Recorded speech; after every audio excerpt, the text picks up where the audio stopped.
Welcome. Welcome to the Special Education and Pupil Services Leadership Academy. This morning, I would just invite you or ask you, as you saw posted in the chat, to please rename yourself with your CISA number and then your first and last name. When you hover over your picture, there should be those three dots in the upper right-hand corner. When you click on those, you should see rename at the bottom of the list. If you need your CISA number, please just let us know in the chat and we are happy to help with that. Two notes on Zoom etiquette. Though many of you have joined us on this platform before, just a few reminders. Please mute your microphone unless you're asking a question. And of course, we invite you to turn your camera on. We love to see your faces if that is available to you at this time. So good morning, everyone. Welcome to the Special Education and Pupil Services Leadership Academy. This academy is brought to you between partnerships with the Wisconsin Regional Special Education Network, or the RSN, the Wisconsin Department of Public Instruction, DPI, and the Wisconsin Council of Administrators of Special Services, or WCAS. My name is Rachel Kotarubik. I am the RSN at CISA 7 out of Green Bay. We are excited to have so many of you join us, and we anticipate those numbers just continuing to rise. We had about 190 people register this morning. The format for this year in general, as you've probably noticed, has been a little bit different as we strive to be more inclusive and meet the needs of all of our Wisconsin directors and pupil services personnel. Our agenda for these academies is full for this year, but we aim to be responsive to the needs in the field. So given this, we do ask that you take a few minutes and fill out a survey to give us some feedback and input so we are able to provide you with timely and relevant information during the 24-25 series. I'm sure that one of my colleagues can drop that survey link in the chat. Then just a little update from WCAS. Their spring conference is coming up here in May, which, certainly the weather feels like May, but May is coming. It's around the corner. So I'm going to turn it over to my colleague, Jen Ledeen, for an update and some highlights of the spring WCAS conference.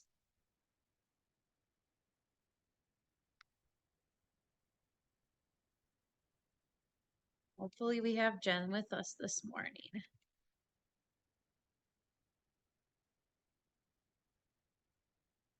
My colleagues, does anyone know if Jen has come into the meeting yet? Doesn't appear so. She is not marked off the list, so maybe she's just had a little delay. Okay, so Well, I'm happy to step in there, Rachel, if that's okay.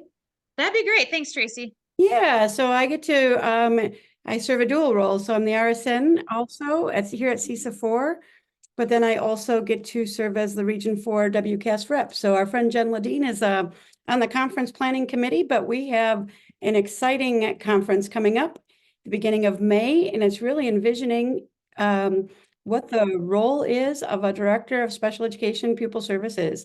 And I think many of you on the call have seen that role adjust and change over time. So it's going to really hone in and focus on how has our role changed and how can we be supported in that role. So the conference is May 1st through the 3rd. Over in Appleton. And so if you're not, if you don't get the sign up sheet for the registration, please reach out to either your local CISA or one of your WCAS regional reps, and we will be sure to get you the registration information to sign up. It's a wonderful way to network with colleagues, really learn some great information, and take the time you need for some professional learning as well. So thanks. Thanks for jumping in there, Tracy. Much appreciated. We all know how that goes, right? Where we get those last minute phone calls and things like that. So for today, we'd like to remind you that you have a participant folder with some resources, and one of those being a parking lot. Add any of your unanswered questions into this document, and we will work on providing responses. Please include your contact information if you prefer. As you've seen in the chat, the agenda has been dropped several times, but we do have a very full agenda this morning with multiple guests joining us. We will start this morning with some specially designed instruction with Sharon Matson and Rose Kilmurray. Then we have Molly Harmon joining us with some LGBTQ plus student updates. Then we have Eva Shaw and Risa Hawes joining us regarding the ES3 grant. Then we'll take a short break. And then finally, we'll end our day with Michelle Ogoric with some early childhood, early learning technical assistance and improvement updates or sharings. So very full day. That being said, I haven't been monitoring attendance and watching if people have joined us. Are Sharon and Rose with us this morning? We're here. All right, wonderful. I will stop my share and you should have screen share. I saw your presentation has already been uploaded for participants. So whenever you are set, take it away. Thanks so much for joining us. Okay, hang on 1 second. Are you all able to see my screen? Yep, we've got it, Sharon. Thank you. Okay. All right. Well, thank you so much for joining us. I'm Sharon Madsen. I'm a school administration consultant with DPI. Formerly, I was the education consultant who handled all of the SLD questions and issues. And I'd like to introduce Rose Kilmary. Yeah, hi everybody. I'm Rose Kilmary. I am new to DPI as of December. I am a special education consultant with a focus on specially designed instruction and specific learning disabilities. And prior to that, I was a cross-categorical teacher and a director of special ed. So today's presentation is based off of a guidance document that we recently updated called What is Specially Designed Instruction and Who Can Provide It? Every year we receive a lot of questions from general and special educators, directors, administrators, and even sometimes our regional special education network about what exactly is specially designed instruction or SDI and who can provide it. So this guidance document was developed with input from both internal and external stakeholders. We do hope that this document will help clarify some of those questions. And if time allows, we should have time for questions at the end, but we may also do a brief activity as well. That being said, this is a really big topic to cover in just 1 hour. So if you do have additional questions, I believe there's a parking lot somewhere. Is that correct? Okay, so you can always put your questions in there and someone will get those questions to Rose and I, and we'll do our best to answer them. So I just want to elevate the high leverage practices. If you're not familiar with these, you can find them at highleveragepractices.org. The link's at the bottom of the slide. But this is the Collaboration for Effective Educator Development, Accountability, and Reform, or the CEDAR Center, and the Council for Exceptional Children partnered together and published a set of high leverage practices that can be used by teachers who work with students who have IEPs.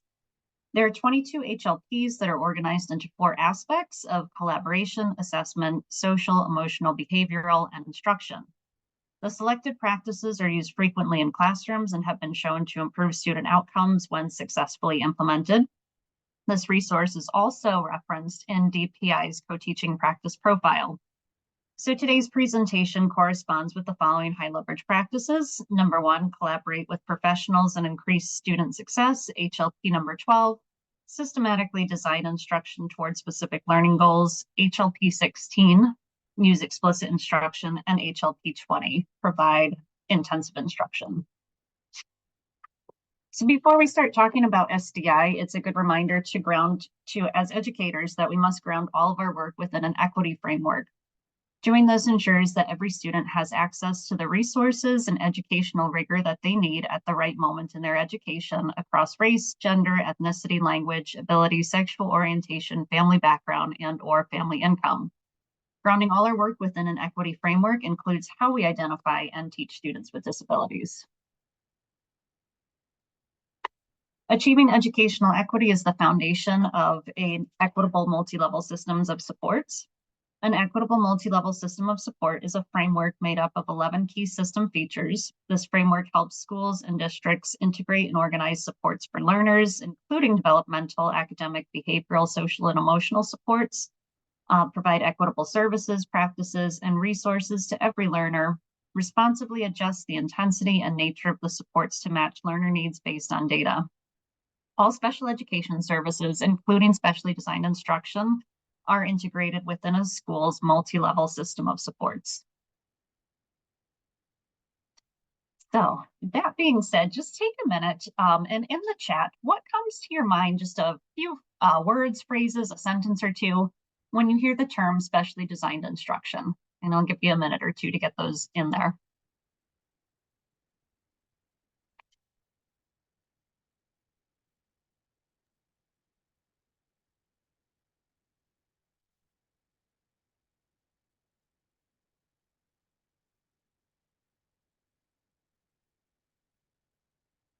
Okay, and I'm seeing intentional instruction, closing gaps, explicit instruction in the targeted skill area, individualized support, meets individual student needs, needs-based, more intensive services than they can receive in the general education program, match student outcomes and learning needs, intensive, unique to student, aligned to instructional need, connected to a disability-related needs. And they keep coming. Needs and alignment. Yes, yeah. Awesome. All right, well, don't be afraid to keep adding to that chat as we move on. So let's get into what specially designed instruction is by exploring the definition and key features of SDI. On the slide that was just there, there's a link to the DPI guidance, what is specially designed instruction and who can provide it. All right, moving on. Thanks, Sharon. So the term specially designed instruction is embedded within the Individuals with Disabilities Education Act definition of special education, and it's mirrored in special education statute. The quote on the slide that's up now is from Wisconsin Statute Chapter 115. And when a student is found eligible under IDEA, they become entitled to receive a free appropriate public education, which includes special education services tailored to their needs. Special education services include specially designed instruction, as well as related services, supplementary aids and services, and program supports and modifications for staff. All students with IEPs must be provided with specially designed instruction. IDEA provides additional clarification. Specially designed instruction means adapting, as appropriate to the needs of an eligible student, the content, methodology, or delivery of instruction for two purposes. One, to address the unique needs of the student that result from their disability, and to ensure access of the student to the general curriculum so they can meet the educational standards that apply to all students within the jurisdiction of the public agency. So if you want to read the entire IDEA definition of SDI, you can click on the link on this slide.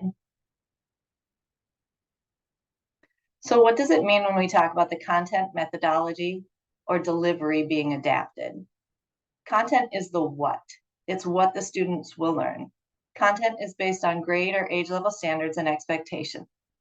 Content is reflected in the curriculum in use, and it may focus on academic or functional skills. Methodology is the how. It's the instructional design of the content, teaching methods and learning strategies. Delivery is the where and when. It's the instructional context and conditions under which student learning occurs. So SDI is instruction that has been specifically adapted to meet a student's individual disability-related needs and is directly linked to their IEP goals. Examples of specially designed instruction may include a universal or core curricular program or intervention with supplemental or individualized teaching methods or activities, such as individualized scaffolding. It could be alternate chunking of content, alternate algorithms, pre-teaching or reteaching content using materials and methods matched to the student need. When provided with SDI, the skills the student is learning should allow them to access, engage, and make progress in the general education curriculum and meet the same standards and expectations that apply to all same age or grade level peers. You might have heard of the 2017 Supreme Court case, Andrew F. You probably have. It was a pretty important ruling. In that case, the court held that to meet its substantive obligation to provide FAPE under the IDEA, a school must offer an IEP reasonably calculated to enable a child to make progress appropriate in light of the child's circumstances. And in that ruling, the court explicitly rejected the merely more than de minimis or trivial progress standard. There's a quote here directly from the decision. The IEP must aim to enable the child to make progress After all, the essential function of an IEP is to set out a plan for pursuing academic and functional advancement. So specially designed instruction should be reasonably calculated to allow the student to advance.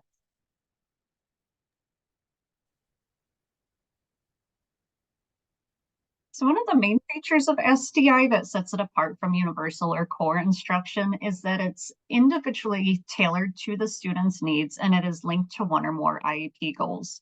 So for example, if you were to walk into a small group lesson and ask the students what they're working on and they all say reading comprehension, you would expect that you could go to their IEPs and find a reading comprehension goal for each student, as well as the documented SDI.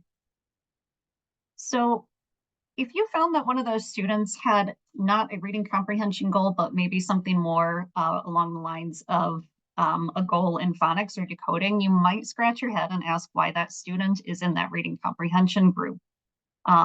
Is that student really getting their needs met at that time, or are they just put into that group due to teacher availability and scheduling purposes? So I just want to emphasize here, SDI, the minutes of instruction are based on student need. And an IEP, the program summary is not meant to track a teacher's schedule. That's a separate document. And again, those minutes are unique to each student. SDI is instruction provided explicitly and systematically to address each individual student's disability-related needs in any of the following areas. So this could be academics, cognitive learning, communication, independence and self-determination, physical and health needs, or social and emotional learning. SDI is explicit, focused, individualized, and systematic instruction in any of those 6 areas of academic or functional skills. It's specified in IEP goals, so it could look anything like reading, math, or other academic instruction, including teacher-guided practice. It might be instruction in language and communication skill building, including sign language and Braille instruction. It could be instruction in targeted social and emotional learning skills, such as perspective taking, instruction in skills that are needed for independence and self-determination, such as how to use social narratives, visual schedules, and self-regulation strategies, generalized training in natural environments, instruction in using accommodations or other supplementary aid services, such as teaching a student cues that might be used by teachers, or teaching a student how to effectively and independently use assistive technology. So specially designed instruction is more than accommodations or other supplementary aids and services that are used to support student access and engagement instruction. I just want to emphasize here too, SDI is a service, it's not a place. So it's important to remember that a provider of SDI can provide that SDI in any setting. So taking a student to a resource room doesn't automatically equal specially designed instruction unless the student is actually receiving instruction as it's outlined in their IEP and it's linked to one or more specific goals and disability-related needs. So it's perfectly okay to allow a student to go to a resource room for a break, to self-regulate, or to provide a quiet space to finish up an assignment or take a test. But those would most likely be considered an accommodation or supplementary aids and services, not necessarily SDI. On the other side of that, a student may be scheduled to receive their SDI in the general education classroom. Having a special education teacher, reading teacher, or speech and language pathologist in the general education setting, again, does not automatically mean that they're providing SDI in accordance with the student's IEP. It's important to help staff understand that there's a difference between providing instruction and providing supplementary aids and services. One common example that I see in IEPs is that co-teaching will be written as 90 minutes of specially designed instruction and reading. I guess I would question, is the teacher actually providing specially designed instruction to the students with IEPs for that entire 90 minutes?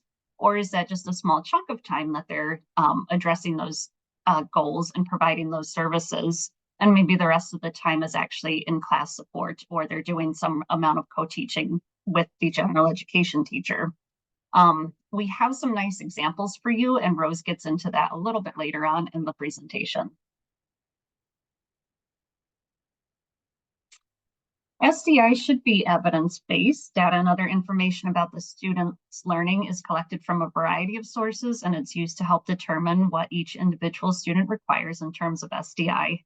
Such information provides important insight into the type and mode of instruction that's likely to be most effective with the student. SDI is carefully thought out, planned, and scheduled. The student's IEP contains a set amount, frequency, and duration of the SDI. So we want as much as possible. Now I'm going to say not as much as possible. Always, we want to avoid using the phrase that SDI is provided on an as needed basis or on the fly.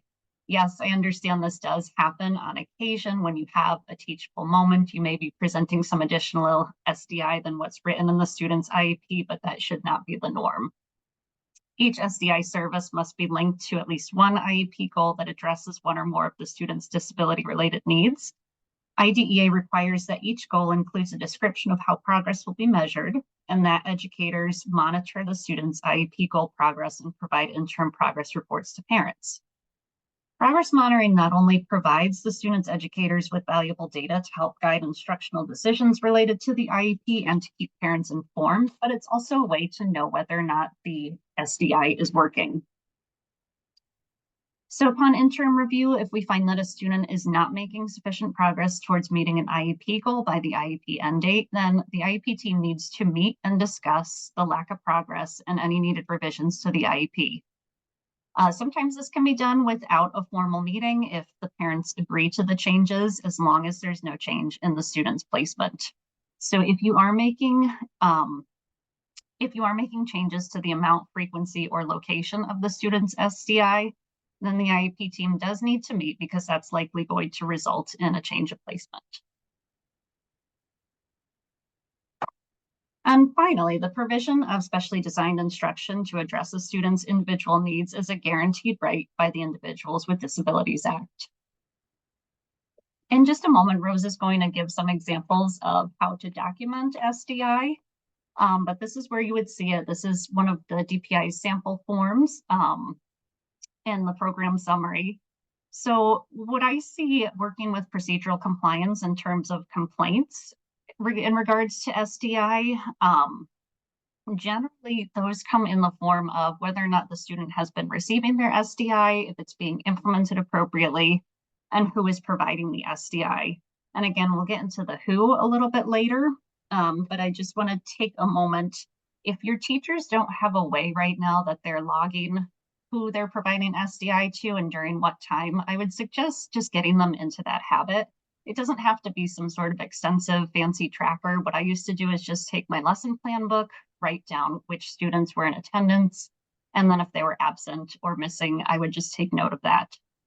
This was helpful for a few reasons. When it came time to look at their progress and I had to give out progress reports, if they were there in attendance all the time and they weren't making progress towards the goal, that kind of triggered me to know, well, I need to change something about my instruction or maybe the frequency and amount of instruction that I'm giving the students. Or, it could also serve as a record of saying, well, maybe they didn't make appropriate progress because they took 2 vacations this quarter and then they were out with the flu for another week and then they had a surgery on top of that. So again, just a nice way to make sure that your teachers are keeping track of who's being provided with what in case questions ever do arise. So Rose, I will hand it over to you to get into some examples of documentation. Thanks, Sharon. All right, let's review some examples of how specially designed instruction could be documented for different students. So for the first example, imagine a first grade student who has not mastered letter sound correspondence and who is not reading fluently at grade level. The team has identified a disability-related need to increase the student's skills in those areas. IEP goals 1 and 2 address that need. The general education routine includes a small group rotation for all students. And imagine that there are 18 students in the class. So the general education teacher spends 10 minutes with groups of 5 students. She serves 15 students, 10 minutes at a time for groups of 5. So that total rotation time takes 30 minutes. And during that time, 3 students with similar IEP goals around phonics and fluency work in a small group, still in the general education classroom with the special education teacher for 20 of that total 30 minutes. So those students receive small group instruction for twice as long as their non-disabled peers with increased intensity due to smaller group size. Their opportunities for practice and feedback are increased.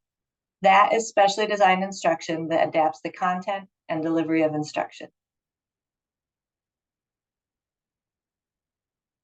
Now let's consider a scenario at the high school level. Frequently, high schools have some type of special education resource room where many students with IEPs are assigned to attend study hall.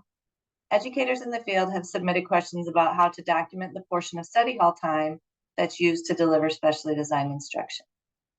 So here's one example of how services could be documented for a student who has a need for instruction related to a goal, but who also needs small group study hall with additional prompting to stay focused.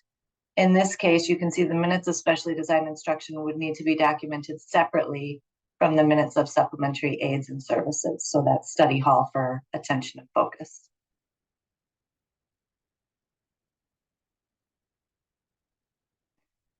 All right, for this next example, I want to emphasize again that the student's needs drive the IEP. If a student does not need to be pulled out for an entire study hall period, they shouldn't be.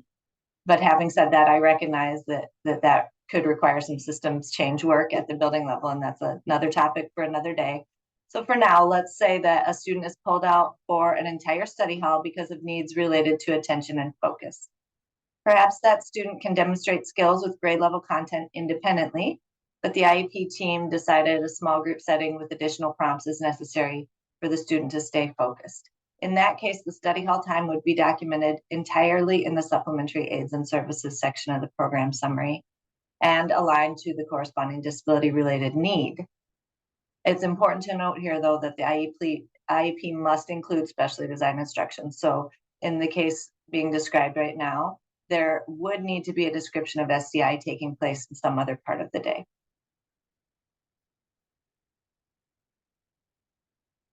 Now let's review which staff are appropriately licensed to provide specially designed instruction. In the resources at the end of the slide deck, you'll find a link to the document that Sharon mentioned earlier, titled "What is Specially Designed Instruction and Who Can Provide It?" Maybe I mentioned it. We didn't change that. All right, anyway, that document states the local education agencies are responsible for assigning staff to implement the special education services described on a student's IEP. All staff involved in implementing any part of a student's IEP must be appropriately trained and licensed. In Wisconsin, while any staff may provide supplementary aids and services, only licensed special education teachers, speech language pathologists, and reading teachers may provide SDI. That's the quote directly from the document. Here's a little more detail to clarify. Speech language pathologists can provide specially designed instruction for communication goals, and reading teachers can provide specially designed instruction in reading only. There is one situation also in which a general education teacher can provide SDI.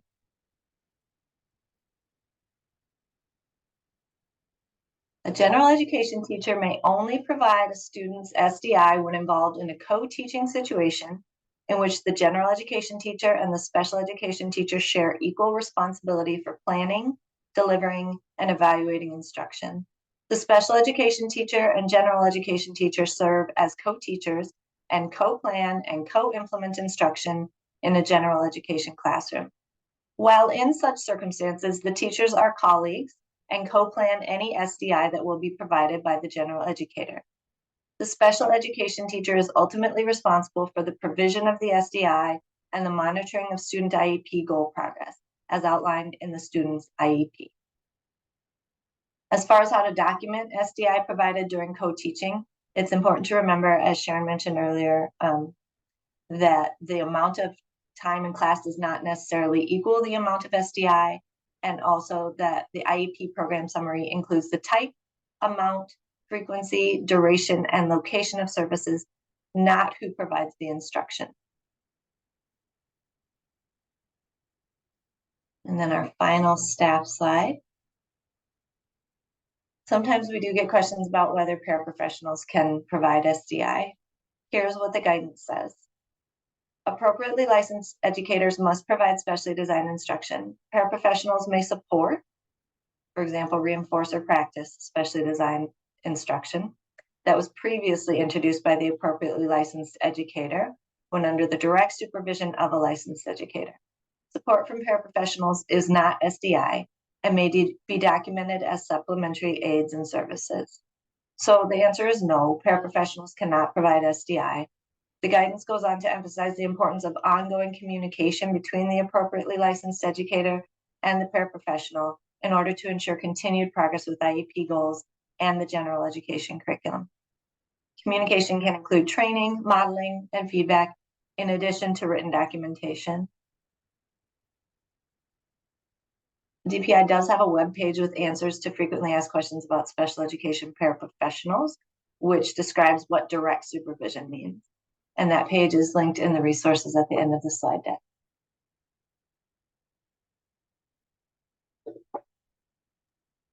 Thank you, Rose. So I think we do have time to go through a few scenarios, so it's your chance to show what you know.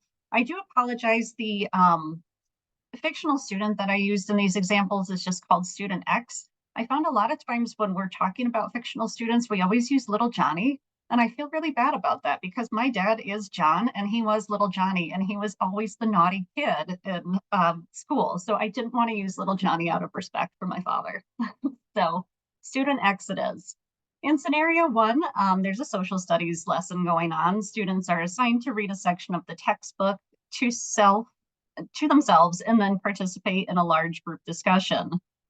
The teacher sees that student X is off task and not reading, likely because the passage is beyond their independent reading level. So the teacher goes to X and for a few minutes prompts them to use comprehension strategy cards aligned with their IEP and reminds them to use their AT. In this case, it's a text reader to complete the assignment. In scenario two, during a small group English class instruction, the student's co-teacher provides X with 20 minutes of co-planned instruction and guided practice in 2 specific comprehension strategies that are aligned with the student's IEP goal. Later that day, the other co-teacher provides a 10-minute mini lesson on the strategies in preparation for social studies classes. So based on those 2 scenarios and using the chat, which scenario sounds more like specially designed instruction, scenario 1 or scenario 2?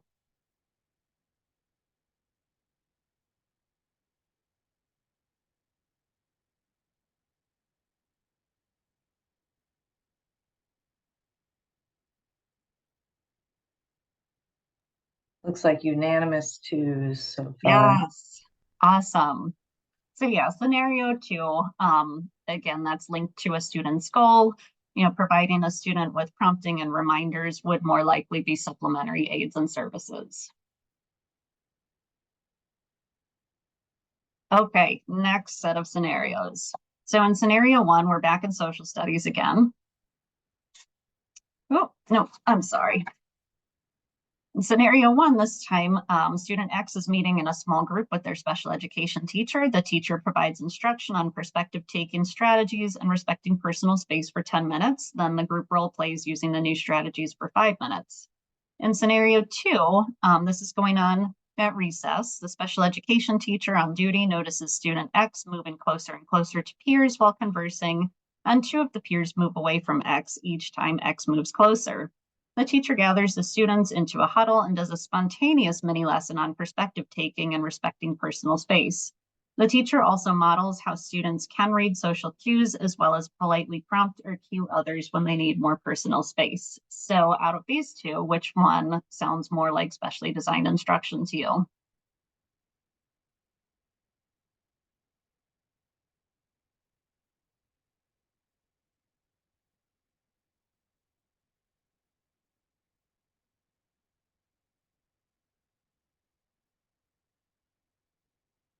And it looks like everyone's pretty much in agreement. It is scenario 1, correct? Again, that's planned instruction based on the student's needs, based on their goal. Scenario 2, I suppose you could argue it's specially designed instruction, but again, it's that where it's happening on the fly, it's not carefully planned and thought out. It was a great teachable moment. But again, we don't want to make that on the fly incidental instruction the norm. We want it to be carefully thought out, planned, and scheduled.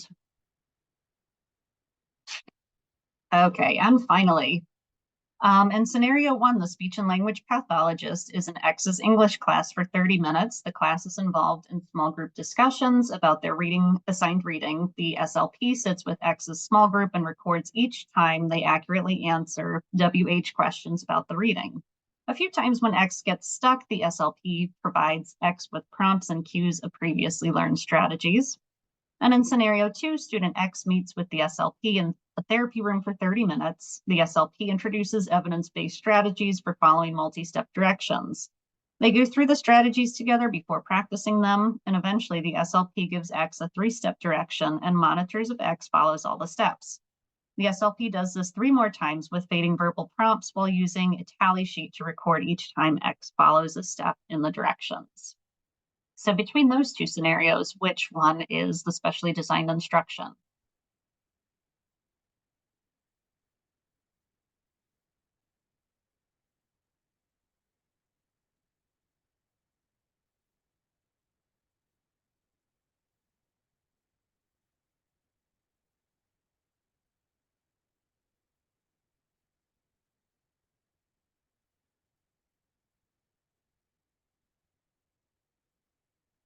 So this one is a little bit trickier than the other scenarios. I would say in this case, scenario 2 is SDI. If you read closely in scenario 1, we do have a speech and language pathologist in the English class. They are doing some prompting when the student gets stuck, but what they're doing almost sounds a little bit more like progress monitoring, right? So they've actually come into that class and they're trying to track how often student X answers those WH questions, and then they're able to provide some additional support when they do see the student get stuck. So in this situation, I would say scenario 2 is SDI.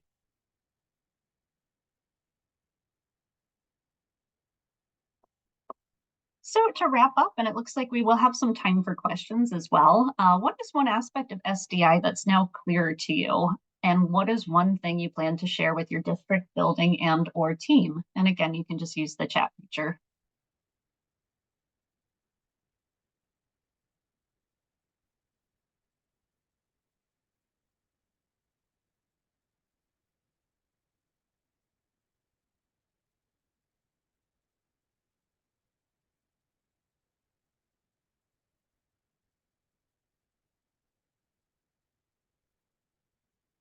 I think the individualized approach for any educational system, Jesse Jackson here from Lafarge and Seneca, CISA 4 and 3.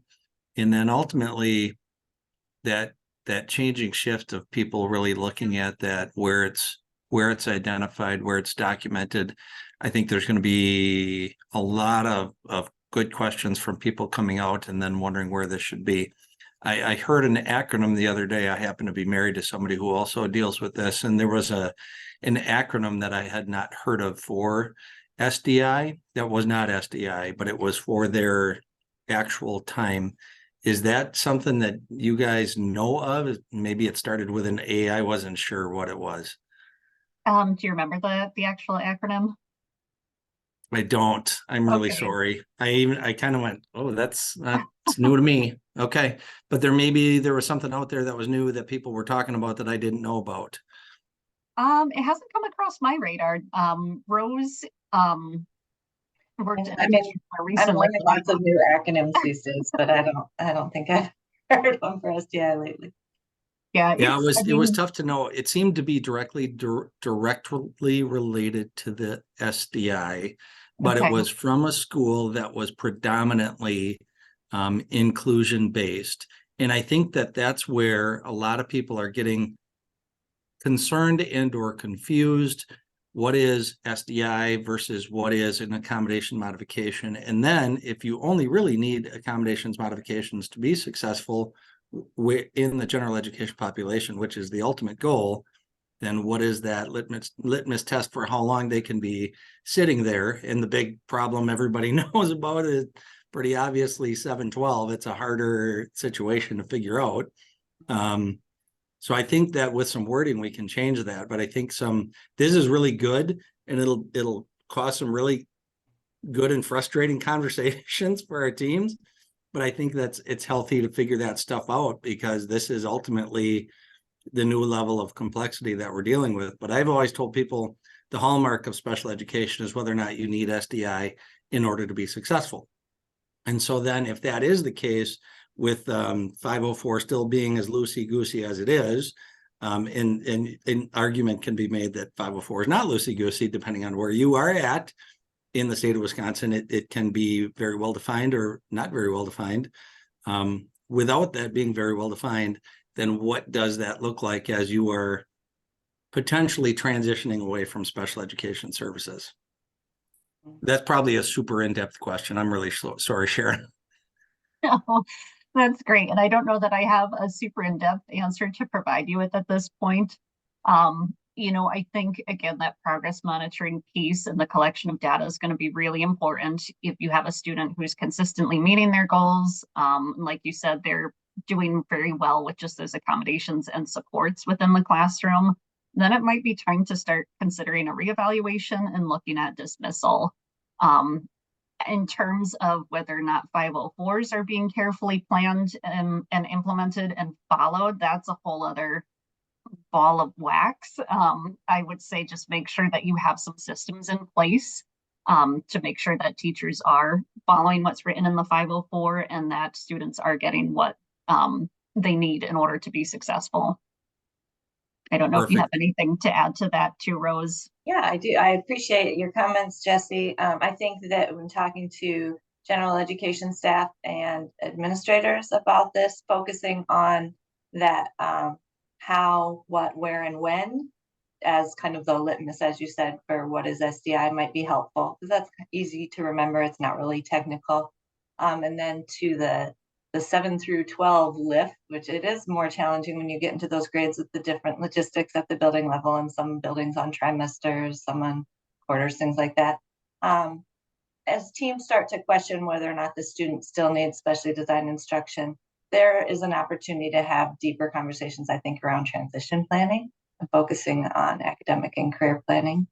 If folks are questioning some of the need in the classroom setting. And then last question, I'm sorry, guys. No worries. Where would you like to see the SDI documented, if you would like to see it documented at all within the IEP? So SDI would be documented in the program summary. Let me see if I can flip back to what that sample form looks like. I-4, I think, right? Yeah. Learn. Okay. So this is what it looks like in our sample forms, and each vendor, for the most part, their forms are aligned with the forms that DPI has created. Some look a little bit differently, but it should go under that section in the program summary of special education and specially designed instruction. That's what I thought. I just wanted to make sure, and most of the forms do follow that. I just wanted to make sure that that's where you guys were going to be looking for it. I got 2 districts going through their procedural compliance. I just want to make sure that they have everything documented where it should be. Yeah, thank you for that. And I just wanted to point out too, in the chat, there were a lot of comments of people having some greater understanding of how to document SDI in a co-taught setting, and also kind of how to parse it out when you do have some sort of a small group or supported study hall for students in which they are receiving SDI for part of that time. Any other questions? I have one more, and I'm sorry I did have to mute for a bit, so if you've answered this already, I'm sorry. I have a few, first I'll get a phone call. I have a couple of kids that are serviced by the reading specialist for their specially designed instruction reading. For first question, location, is that general ed or special ed? And do I need to indicate that under specially designed instruction that it is the reading interventionist or the license 315, 316? So I think, I want to say a few years ago, at least from what I could remember, and I've been out of the field for a little bit, we used to have a section for who is providing the SDI, and I believe that's been removed in recent years, correct? So it might just be nice to make mention of it in the present level. And then what was your second question, Tammy? Is location general education or special education? I've been putting general education because she's not a special ed teacher. And I didn't know if that was accurate. Yeah, that's a good question. It is a teacher that all students have access to, is the way I think about it, right? Students without disabilities cannot, utilize the services of a special ed teacher unless they're getting an incidental benefit. But all students can theoretically have access to the services of the reading teacher. So that would be a general education teacher. Sharon, there's Kari Olson clarified she thinks Jesse is referring to how districts are tracking the implementation of SEI for PCSA purposes. So in terms of not just where it goes in the IEP, but then how on that next step they prove that they're providing the SDI as outlined. Do you want to speak to that?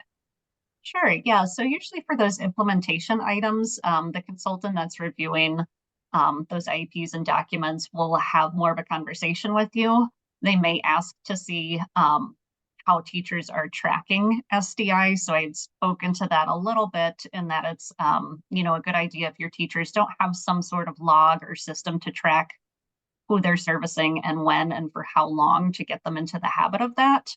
And again, it doesn't have to be anything fancy. Like I said, I just wrote down which kids on my daily schedule were attending and who was absent. So just something simple like that. But more often than not, that's more of a conversational piece.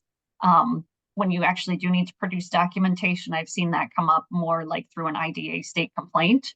So again, just a good practice to get teachers into the habit of.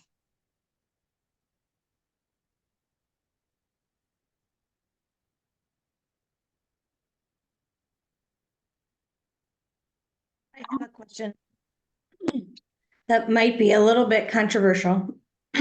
Maybe. My staff and I are having this ongoing kind of back and forth argument about paraprofessionals and delivering SDI. So if we have a student who needs SDI and the special education teacher delivers the initial lesson, but then for the next 5 days, they need that lesson repeated because that's what they need. Can a paraprofessional deliver the repeated instruction?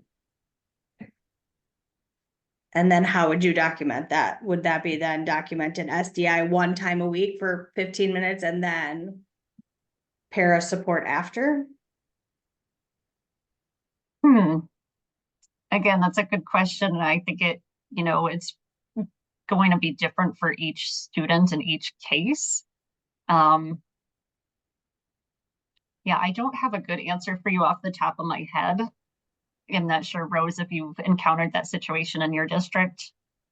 So just to make sure I'm hearing you correctly, Cassie, the teacher's providing the initial instruction, and then the paraprofessional is providing practice and feedback on a skill that's been previously taught. Yes, but it's not necessarily taught that day.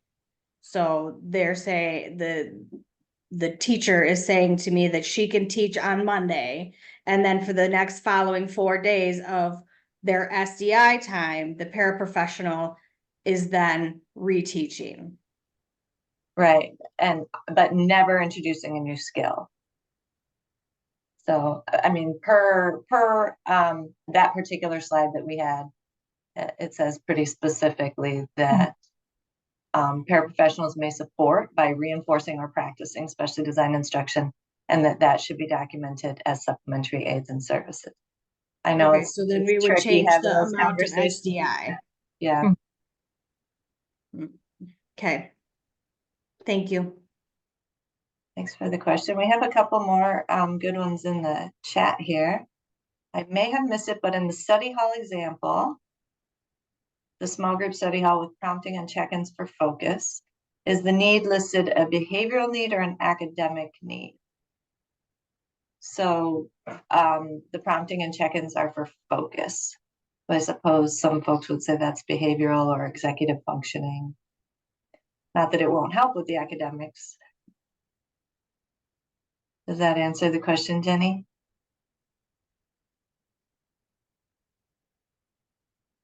And then Heidi, your hand is up and you have one in a couple comments in the chat. So why don't you just unmute and join us.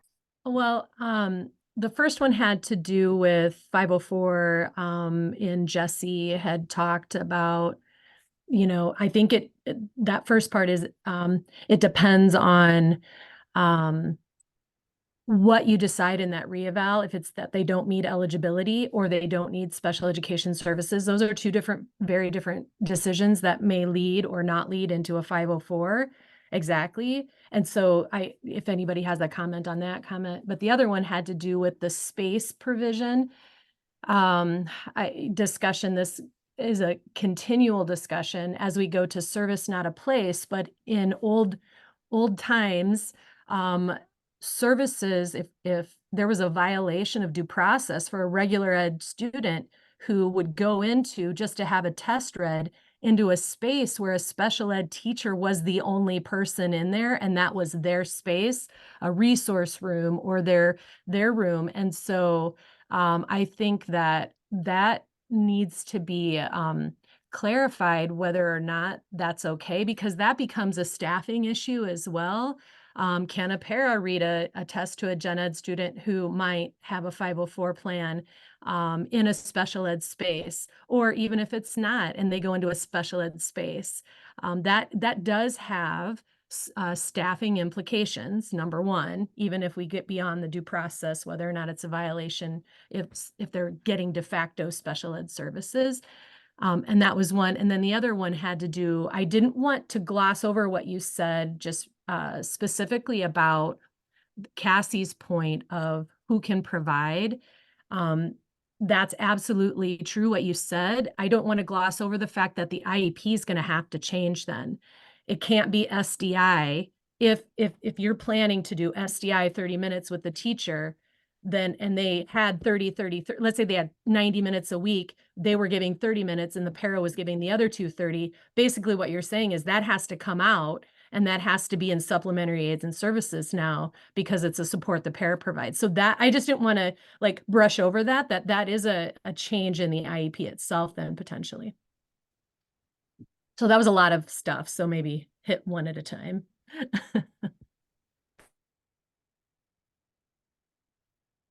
So in terms of special education being a service and not a place, I think like you'd said, Heidi, there is that old belief that a student is being provided some special education services if the special ed teacher is the only one in that room.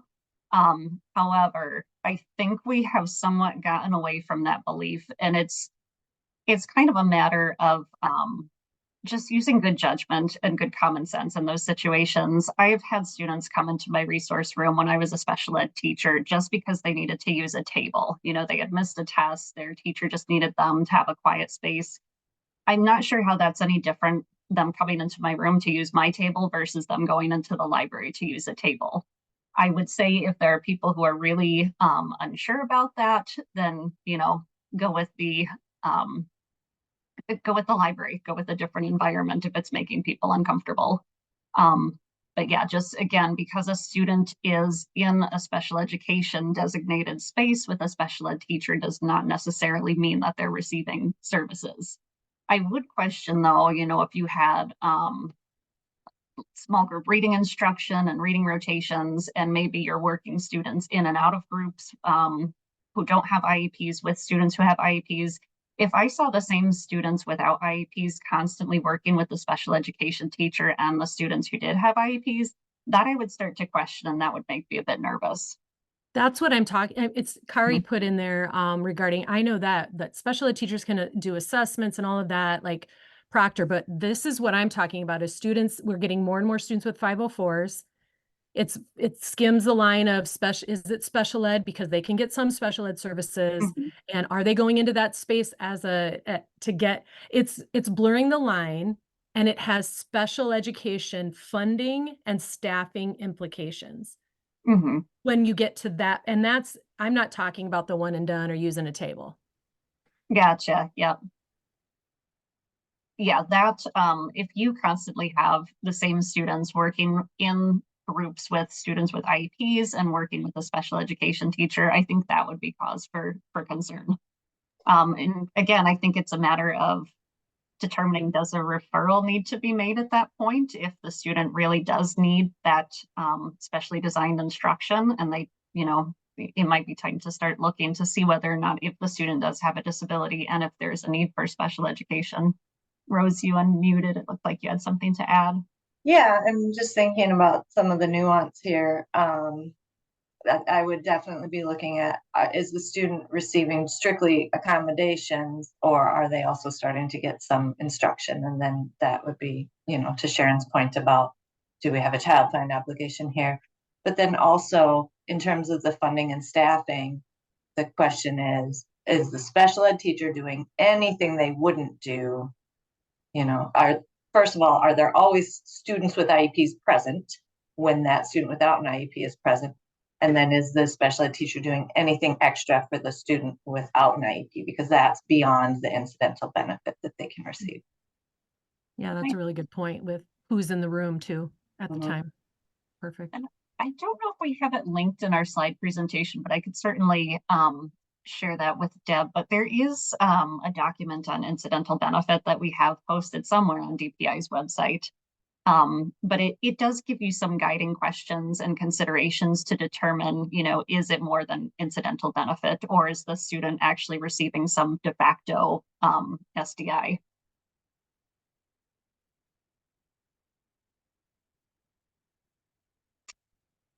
We are starting to get short on time. So real quickly, I just want to make sure that this information is shared with you. We do have our contact information up here.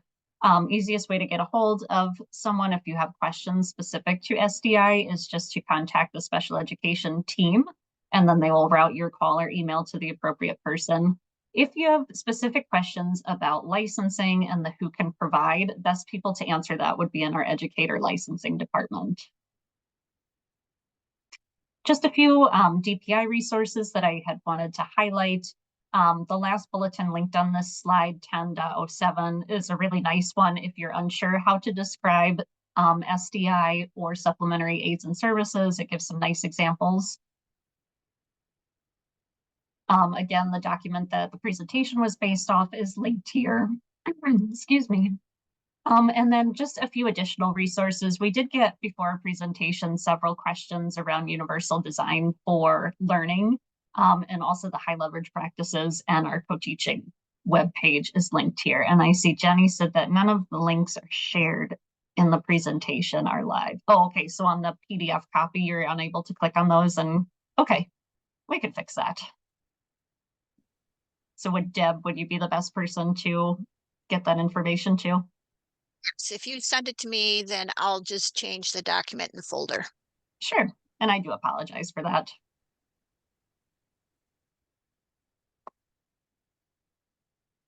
All right, well, I don't want to step in on your time, Rose and Sharon, but it feels like a pretty natural break right here. So thank you so much for the wealth of information. Sometimes, unfortunately, new information leads us to more questions than answers, and that's okay, right? That's just that accepting and expecting non-closure sometimes, as we all strive to really provide the best for the kids that we serve. But thank you again, a wealth of information, a wealth of resources. And certainly nice to have 100 people on the call to be able to ask questions of our colleagues. With all that being said, we do have a short time here before we have Molly Herman join us. So I think it would be kind to ourselves if we just take a few minutes and take a bio break. You know, refill your coffee if you need to, grab a cup of ice water, use the restroom, stretch your legs, give your eyes a break from the screen, whatever that looks like for you, and we will return promptly at 10:05 for Molly Herman. Or on my end, but I do want to make sure we're prompt, welcoming our next guest, which is Molly Herman, presenting on LGBTQ plus students and some updates. So Molly, welcome to the space. People are just coming back from a break here. So if we just want to make sure that your presentation and screen share is working, everyone should be back in the next minute or so to give you their undivided attention. Awesome. I'm going to see if that works. What say you? Do you see my slides? I sure do, but you might want to click slideshow just up. Yep, perfect. And I have 10:05 on my end, so we should be coming back from break here and you should be seeing videos click on, and we welcome you to the space. Take it away. Awesome. Thank you so much. Good morning, everyone. My name is Molly Herman. I'm an education consultant at the Department of Public Instruction. I think I'm coming up on 9 years this May. And the big news is that I'm coming up on 25 years as a state employee this year. So now you know what I've been doing for the last 25 years. I think there's a pin involved. I think I'm going to get another outline of Wisconsin handed to me. I got one on the 20 years. So unless there's a watch or something, I think I'll be adding to my pin collection. So as an education consultant, one of my areas of focus is around supporting educators and other adults in supporting LGBTQ plus students. And so some of you may have heard me speak before. I usually talk about kind of three things. I talk about LGBTQ plus terminology and getting a little more comfortable with it, and then getting comfortable with asking questions if we don't know what in the world is going on when someone's sharing with us. And then a little bit about the data around LGBTQ plus youth, and then I usually share about best practices. So since we're doing an update today, I thought I would shorten kind of the beginning of that and talk a little bit more about some of the resources that are available. We're excited at DPI because finally, towards the end of 2023, we launched some new pages where we will be adding additional resources. But I don't know about you all. I work at DPI, and I feel like when I go to a web page that we make available, there's a lot of scrolling, and I call it the scrollathon, and I'm not a big fan of that. So we're trying to shorten up the journey for folks when they're looking for information. And so today I'm going to focus just a little bit on the data, because anytime I have the opportunity, I like to share that so folks know what the lay of the land is in terms of LGBTQ plus students. And then we're going to focus on those resources a little bit too. Just so that you know where we go and what we recommend to educators when they're looking for supportive resources. All right, so we're going to talk a little bit about that data, and then I'm going to jump right to the resources so that we can make the very best use of our time. So to kind of get a sense of what's going on, and this may be repeat information for some folks, LGBTQ plus youth experience alarming rates of health disparities. Prior to my time at Department of Public Instruction, I work for the state health department, and so I'm very passionate about health disparities across lots of marginalized populations. But we know that LGBTQ plus youth really experience some negative health disparities, and that those lead to negative outcomes. So the need is, if you said, what do youth need, and I had one sentence, I would say they need supportive adults. And so the importance of trusted supportive adults in their lives, so much so that it significantly impacts the chances that they will think about ending their lives, and they'll think about suicide. So the presence of one supportive adult has a huge effect on that. It's a very successful suicide prevention strategy. So imagine if just being supportive to someone made such an impact. And so I hope I can give some resources that can support that support today. So then I often talk about approaches, about best practices to support them and how that looks, and how to prevent suicide. So today, we're not going to spend a lot of time on terminology, but I'm just going to remind folks the importance of knowing a little bit of something about sex, gender, and orientation. And one of the most effective ways that I've seen this done is people understanding who they are themselves, so that when someone comes and talks to you about their identity, a young person or maybe a colleague or a friend or a family member or something, you have a little bit of an idea of what you're talking about. The good news is that you don't need to know all the words. Thank goodness, because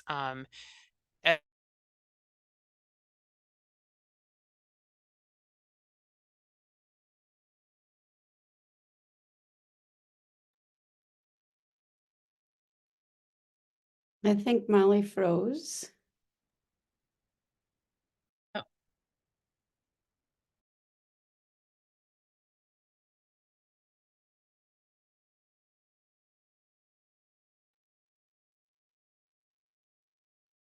Molly, I'm not sure if you can hear us, but we lost your presentation and we lost your audio. Deb, I'm not sure. Otherwise, do I try to remove her and make her rejoin?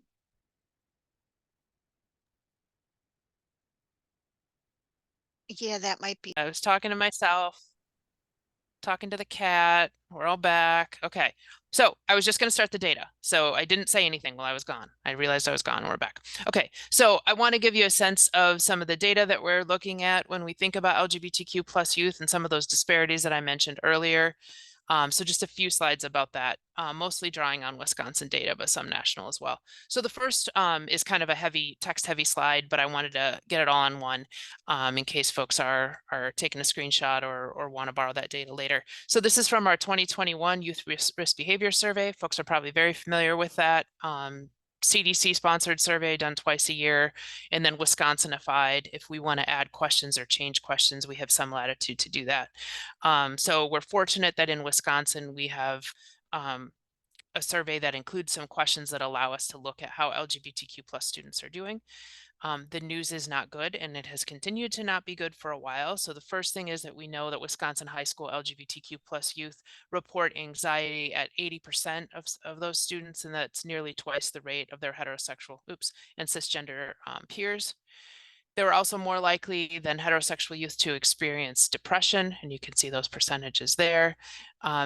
This is probably not a surprise. They were more likely to be bullied at school, about 33% of LGBTQ youth compared to 14% of other youth. So we know bullying is a problem, and we know that some marginalized groups experience that at a higher rate than others. So this is one of those.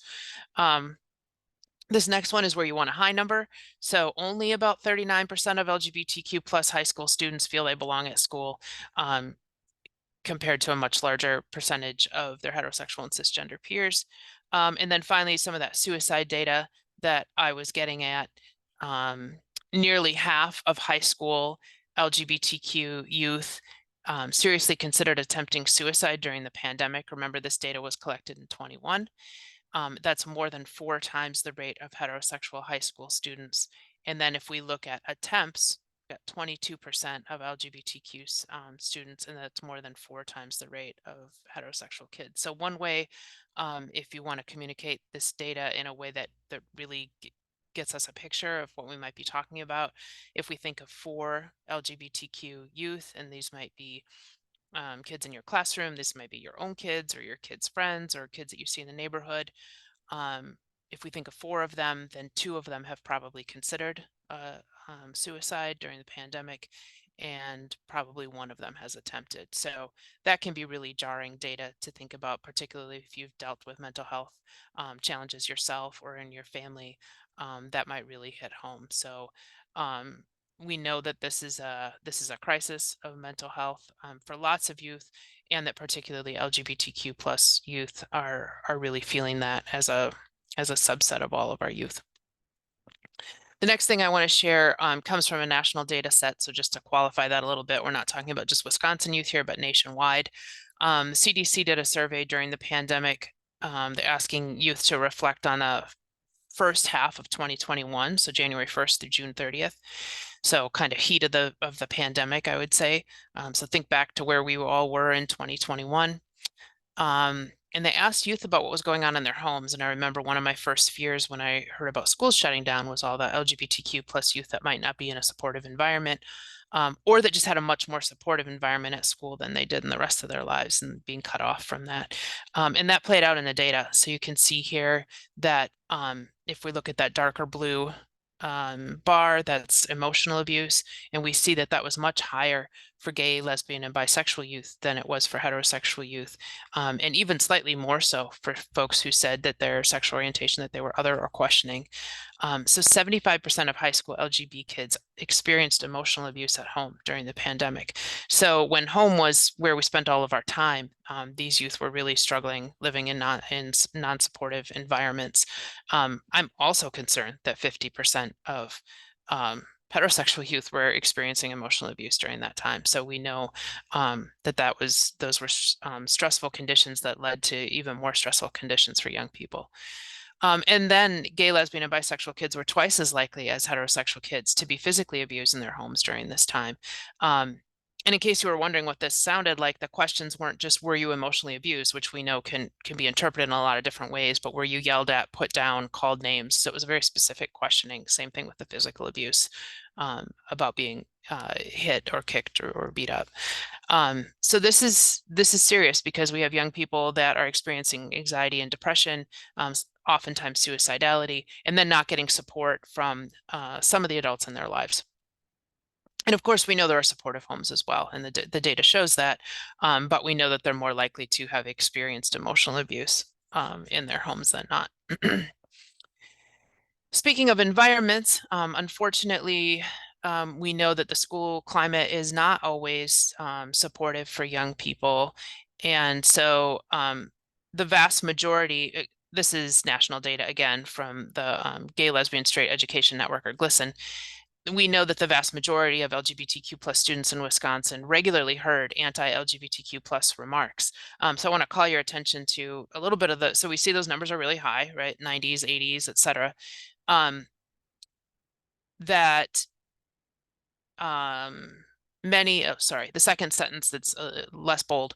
Many also regularly heard school staff make homophobic remarks. About 52% said that they heard homophobic remarks from adults, and negative remarks about gender expression, 70%. So this isn't just other kids, which if you've talked to middle schooler or high schooler lately, you know that there's all kinds of,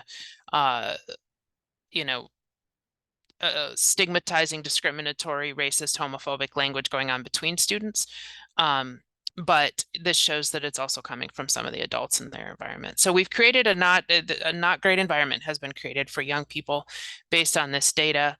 Here's some data that looks at that, again, at that national CDC survey, and shows us that there are other ways in which young people are experiencing negative outcomes.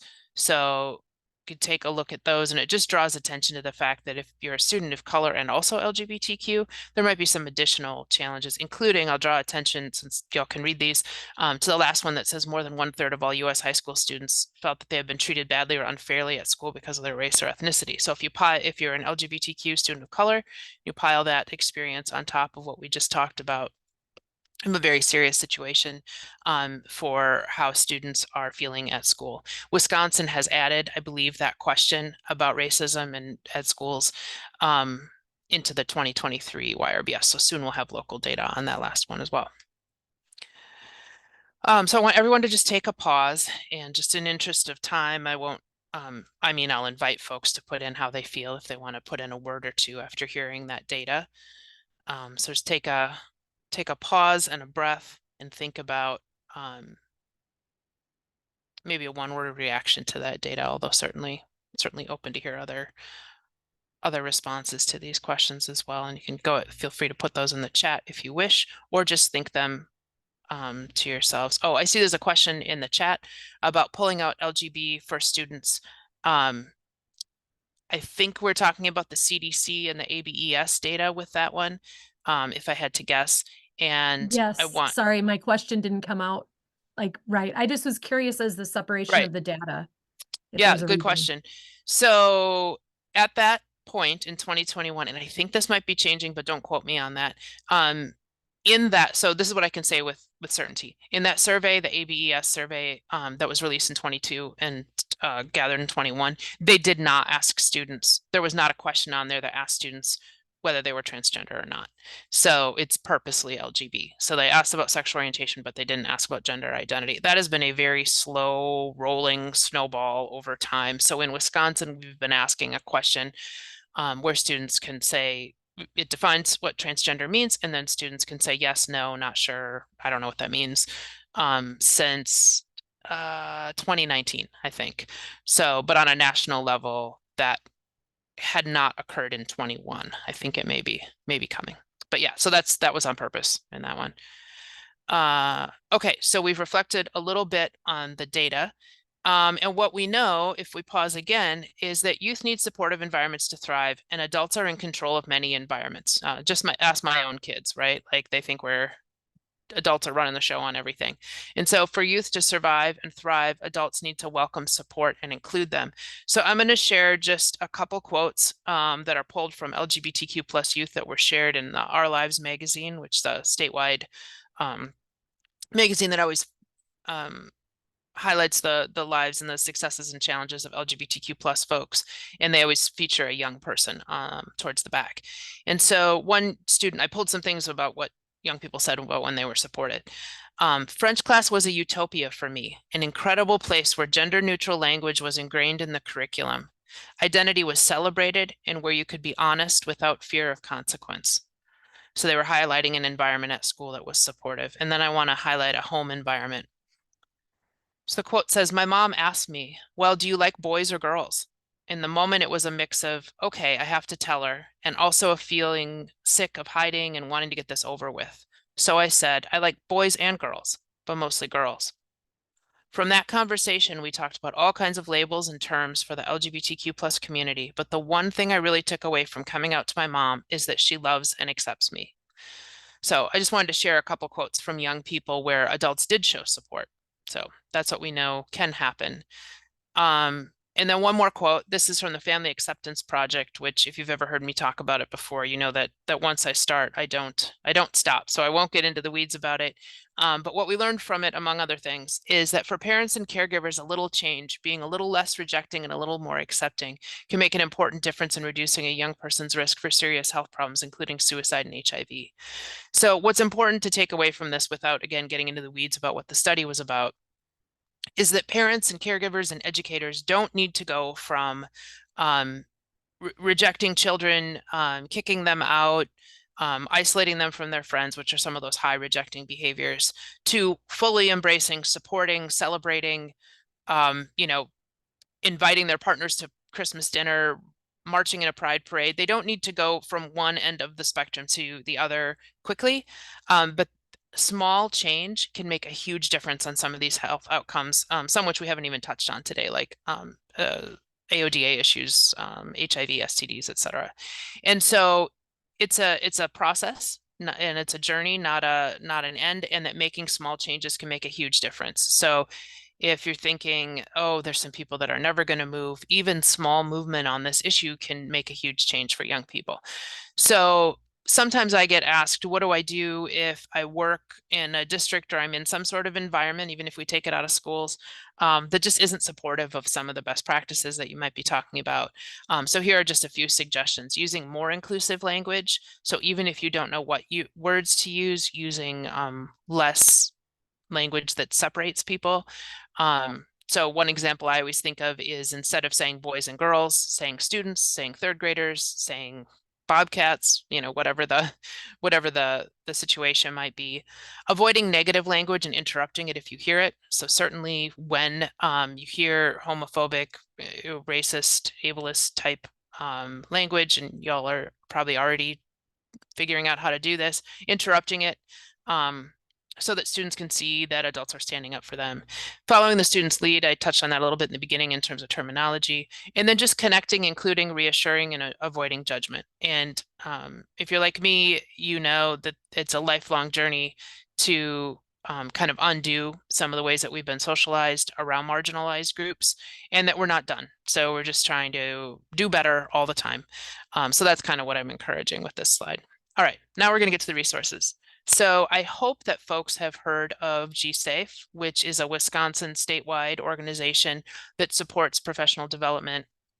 So when someone calls us and says, can you come to our school and talk about LGBTQ plus students, we refer them to GSAFE, because we don't have the capacity to visit 420 plus districts, unfortunately, but we do some regionalized things, and then we pass those sort of specific things to GSAFE. They also help with the development of gender and sexuality alliances, or GSAs. They help with policy and have helped districts that want to create more inclusive policy for their district. So they are in Madison, but they have statewide reach. Welcoming Schools, folks may have heard of. This is where I send people when they say, what books should we have? What books are good for kids? What books are good for parents that are age appropriate and by grade band to learn about this. They also have it's called Welcoming Schools training that, and this is based at the Human Rights Campaign. And so folks, some districts will decide to provide that to educators so they can create it. And I think of Welcoming Schools as a little younger than some of the other resources, so a little more elementary age focused. Gender Spectrum is a national organization as well. And they have gone to mostly online resources, which is all I've ever accessed of theirs anyway. But if you're looking for support plans, if you're in a district that is supporting a transgender student, maybe for the first time, or just haven't done it that often, they provide some templates for that. And I really do think of these less as let's download this plan and print it out and share it, because that could be problematic. But certainly just as a guideline of what kind of things might we want to be thinking of as we're supporting a transgender student. And so just kind of using it as an outline or something that can refresh our minds on what we might want to be aware of. Gay, Lesbian, Straight Education Network, or GLSEN, I just highlighted some of their school climate data. They also have safe space kits. They do have Wisconsin specific reports, which is where I pulled that table where we talked about how often students are hearing homophobic and other discriminatory language in their environment. And then finally on this slide, and then we have one more slide about resources, the Family Acceptance Project. That's the research on the effects of family acceptance. And I'll say one more thing, although like I said, I often kind of go down a rabbit hole if I talk about this, because their work is so has been so impactful. And that is that they specifically worked with the hardest to reach families that nothing else was working for. And the take home message is that those families were often convinced by recognizing that they could have a role in reversing some of those negative health outcomes if they would move from high rejecting to moderate rejecting, or from moderate rejecting behaviors to low rejecting behaviors. So just making any movement in the positive direction could have a serious impact on outcomes for their young person. And that's what got them to pay attention and to try to change some of their approaches. All right. Wisconsin Equality Map. If you haven't heard me talk about this before, this is, and these are all, I hope I got all the links right. If something does not work, feel free to reach out to me at DPI. But I did put links in for all of these. I don't know why I didn't do that years ago, but here we are. Wisconsin Equality Map. If you go there, you can look up your city, county, school district to see what kind of policies and procedures are in place to support LGBTQ students. So if you're like, I can't find it on our website, I don't know where it is, the folks over at GSAFE and Fair Wisconsin have helped develop this equality map. It can be used to just find out. It can also be used to look at other school districts that are nearby. Having grown up in a really rural area, I know that, and then having on the flip side been at the state level and try to get movement on some of these issues, sometimes it's really important to know what your neighbors are doing, and maybe a school district nearby has already adopted something that's a little more inclusive than what you have. You do not have to write a brand new policy. You could maybe look at some other language and borrow it. So it can be helpful in that way too. Sometimes you'll find that your school district or your city or your county has a more inclusive policies than you thought, and maybe folks are operating on an old belief about what the policy is, so it can be helpful that way too. The Trevor Hotline is a very important resource to have at your fingertips, and you can easily Google it, or you can look at the link, but it's a 24/7, 365 days a year hotline for young people that's staffed by trained folks in specifically helping LGBTQ youth. So if you have a youth that's in crisis and you don't know where to send them, or you don't think you have local resources or a local provider, my first call would be to have young people reach out by text or call to Trevor Hotline. Amaze.org. And again, as with everything, make sure you review and if needed per local control, get permission to use them. But this is a resource for videos that can kick off some of these conversations in the classroom. There's a lot of like puberty, human growth and development type videos as well. They're fun to watch. They're youth friendly. They're all animated. But if you're looking for how do I start this conversation in the classroom, again, per the local control that exists in your district, these can be some useful resources. There's also a Amaze Junior for younger. I think I would say Amaze is more like middle school, high school, but there's a little bit younger for younger middle schoolers and elementary too. I'm going to skip down to transgender student education resources. If folks have ever seen the Gender Unicorn, those are the folks that made that. What I like about that organization is that they're transgender youth led. So all the materials are developed within the community. And then I'm going to skip back up to us, Wisconsin Department of Public Instruction. And so I want to show a little bit about how that looks. Give you a brief tour before we wrap up. I'm about a minute or two from finishing. Hope that we're doing okay there. Deb and I see Deb and Tracy. I see a thumbs up. Awesome. I'm going to forge ahead. But I'm almost done. So this is where our LGBTQ plus student resources are. And like I said, I'm trying to eliminate the scroll-a-thon with this page. And so you'll see there are these sort of buttons that we've developed. There are a few more to come. Some of that data is going to appear here. Also, how to connect to student records questions that folks might have about gender markers and name changes. That's going to be another button that will appear here, hopefully this year. And so here are a few that we have now. Out for Safe Schools badges, maybe folks have heard me talk about before, but we have these wearable kind of safe space indicators that folks can order from us for free. They're the size of a identification badge, and folks can wear them on a lanyard. They have a few of these resources listed on the back, but mostly they're a visual rainbow that young people can see. So reach out to me if you're interested in those. So you can click.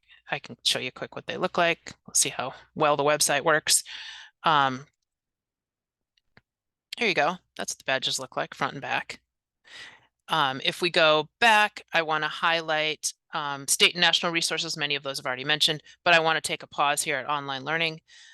We have a few resources that have been recorded. That first one with all the camera lenses is, if I remember correctly, about 45 minutes. So if you're looking for the longer version of this talk, but also these shorter modules, and we have many in the works, but the two that we have posted now are basic concepts and best practices.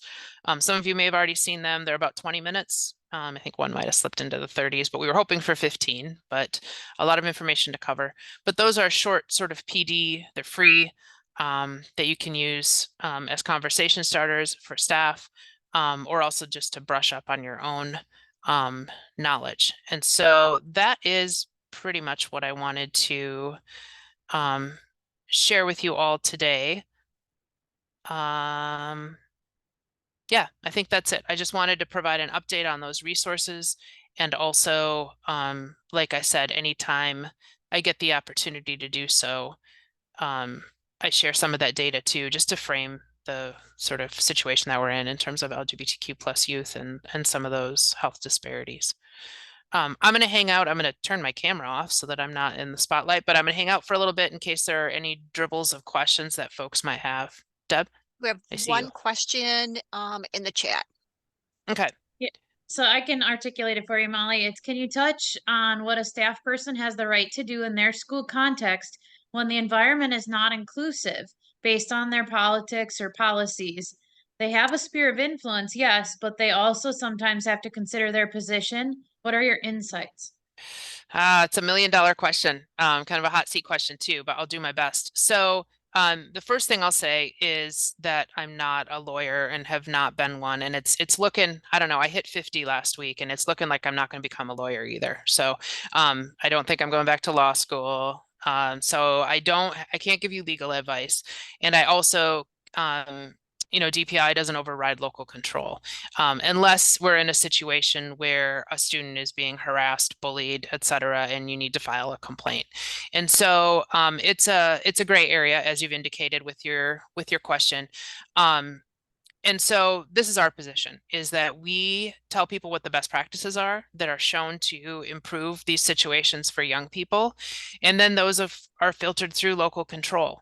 And so I think of it as if we use a school reference, I think of it as kind of a merry-go-round, and you're trying to sort of figure, or a jump rope, and you're trying to figure out, where do I jump in? Like, where do I hop onto this thing? And I think that is always going to be tempered by, or at least currently tempered by, local control.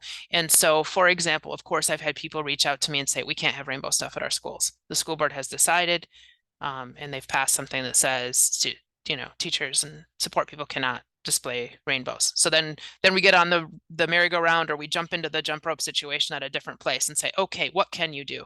What are you allowed to do to show support to young people? Maybe you're allowed to not say boys and girls. Maybe you're allowed to say students.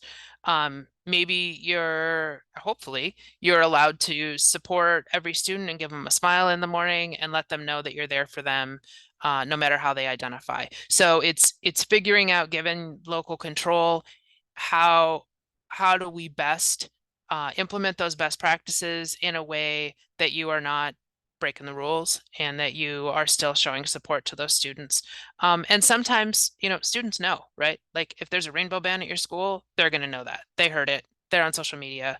And so centering the student is another tip of mine. As much as you can say, hey, student X, I'll borrow from the previous presenters. Hey, student X, so there's this ban on rainbows. I want you to know that I'm always here for you, no matter what. Open door policy. What do you think we should do with this situation where you're being challenged?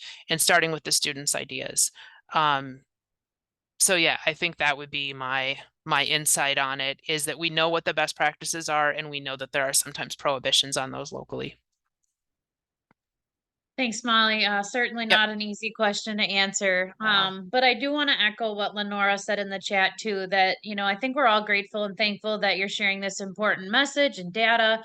Awareness is so important. But equivalent to sharing all the data and giving us this awareness, you gave us so many strategies, and we're grateful for that as well. I've been exploring the website, as I shared with you earlier last week, and just some really great resources. So thank you so much. Sometimes we get bogged down in the day to day and we don't look at it until we have to look at it, right? But now it's here in front of us and we really appreciate that. All that being said, we appreciate you being willing to hang out. Yep. If anything specific gets dropped in the parking lot, one of my team members, likely Deb, will tag you in it, comment, send you an email to say, hey, Molly, could you take a look at this? But thanks again for joining us this morning. We are now going to transition over kind of to the next piece of our agenda, which is Eva Shaw and Risa Haas talking a little bit about the ES3 grant. So, Eva and Risa, I think I saw you both here. Welcome to the show. It has been a busy morning. We started talking about specially designed instruction. As you both heard, we just wrapped up with Molly. And then following both of you, we end with Michelle O'Gork today. So just a busy, busy day, but we're grateful that you're here and can share with us about the work of ES3. So all that being said, you should have screen share rights if you want to share screen, but the floor is yours. All right. Thank you, Rachel. Can you see my screen? I can, yep. Okay, super. We're going to be providing just a little, I guess, commercial break about the ES3 3-year grant application. Like Rachel said, I'm Eva Shaw. I'm a consultant on the special education team at the Wisconsin Department of Public Instruction. And my primary role is around social emotional learning for students with IEPs. And focusing on students identified with autism or emotional behavioral disabilities. And with me is Risa. Risa, if you want to introduce yourself real quick. Yeah, hi, I'm Risa Haas. I'm the new SNS district coordinator, so I do a lot of my work around the ES3 grants that we have. And I'm happy to be here. I just joined the team in July, just coming out of public schools. And we're very happy to have Risa with us. So for those of you who don't know, the Supporting Neurodiverse Students Professional Learning System it provides adults the training and resources they need to implement evidence-based improvement strategies to support the growth of students with significantly divergent social and emotional learning needs. Starting in 2018, DPI moved funding from support that was really focused on autism only to the Supporting Neurodiverse Students Grant, the SNS. And the purpose of this change was to support understanding of how we educate students with neurodiverse needs that require special education services. Again, students who may qualify for SDI under criteria such as emotional behavioral disabilities, autism, other health impaired. We are going to come back in April and go into more into depth what the SNS is, what the Supporting Neurodiverse Students Professional Learning System is. But in general, the SNS provides a range of responsive services to districts statewide by request related to student-specific brainstorming sessions, district systems in regards to implementation of evidence-based improvement strategies, focus on adult learning needs within the skill sets identified within the SNS, as well as resources on the SNS web page, which is linked at the end of this slide deck. The SNS also provides learning events throughout the state at each CISA. I'm sure many of you are familiar with Katie Berg, who does most of those presentations. The SNS also provides live virtual learning opportunities. They also facilitate a cohort discussion on a monthly basis, and they provide conference keynotes and sectionals. And of course, the SNS provides the Enhancing Social and Emotional Skills in Students with IEPs 3-year grant, which is an Individuals with Disabilities Education Act, IDEA discretionary grant. And that's why we're here today, because we're going to be opening up that application window in the next week or two. And so we wanted to make sure that you had this information first and foremost, so you can apply if you think it meets your district need. And now I'm going to pass it on to Riza, who is our SNS district coordinator, to talk about the ES3 3-year grant. Yeah, hi. Like Eva said, the goal of the grant is really to provide districts with the structures and processes to identify and support the beliefs, the skills, the systems that are needed to improve those academic and functional outcomes for students with IEPs. This is a 3-year grant. It's a competitive grant. So recipients are supported monetarily and by statewide coordinators, myself and Katie Berg, through coaching, training, and resources to implement and use evidence-based improvement strategies. In order to support the growth of students with significantly divergent social and emotional learning needs, this grant is a little unique. We're present all 3 years. In fact, we don't leave our grant sites alone. We're there all the time. We have a minimum of bi-monthly interactions with internal coaches. And along with the internal coaches, each ES3 grant site has the ability to have a monthly meeting. We call them our second Wednesday virtual meetings, where we learn about coaching and we learn about evidence-based improvement strategies and how to just provide a better space for all of our students. You could flip thank you. So when we talk about readiness for the ES3 grant, it's important that school districts interested in this grant have some of that readiness in place beforehand. So school districts interested in this grant need to be able to identify their beliefs, skills, and systems that need to be improved in order to improve that academic and functional outcome for those students with IEP. So they need to have that identified. They also need to have a current system or systems in place that the grant can enhance. So we go back to the title of our grant, it's enhancing. We need to make sure that it has a place to live when the money runs out in 3 years. We don't want the work to stop, so we need to make sure that the grant can live after the funding is stopped. And along with identifying the need for improvement and enhancement, school districts also need to realize their barriers to student success. And lastly, a district doesn't have to, it needs not only to have collected data, so we need to make sure you have some data, but find ways to plan action around that data. So we need to make sure that those are pieces that are readiness pieces that are either identified or in place before we start.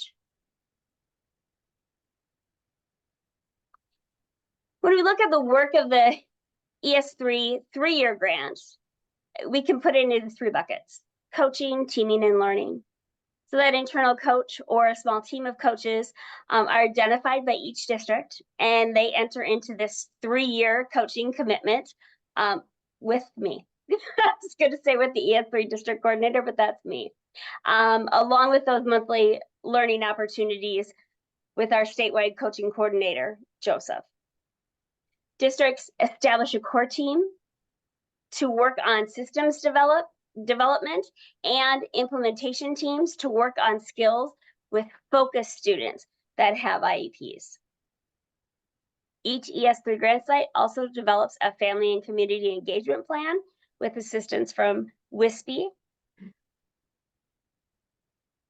The learning piece of our grant happens in a variety of ways, determined by the core team and the implementation teams. It can include, but is not limited to in any means, synchronous and asynchronous professional learning based on the buckets that we provide through the SNS, root cause analysis, and evidence-based improvement strategy learning. And even after the initial 3 years, the ES3 grant districts have priority when it comes to support and learning events. We like to say that once part of the ES3 family, always part of the ES3 family.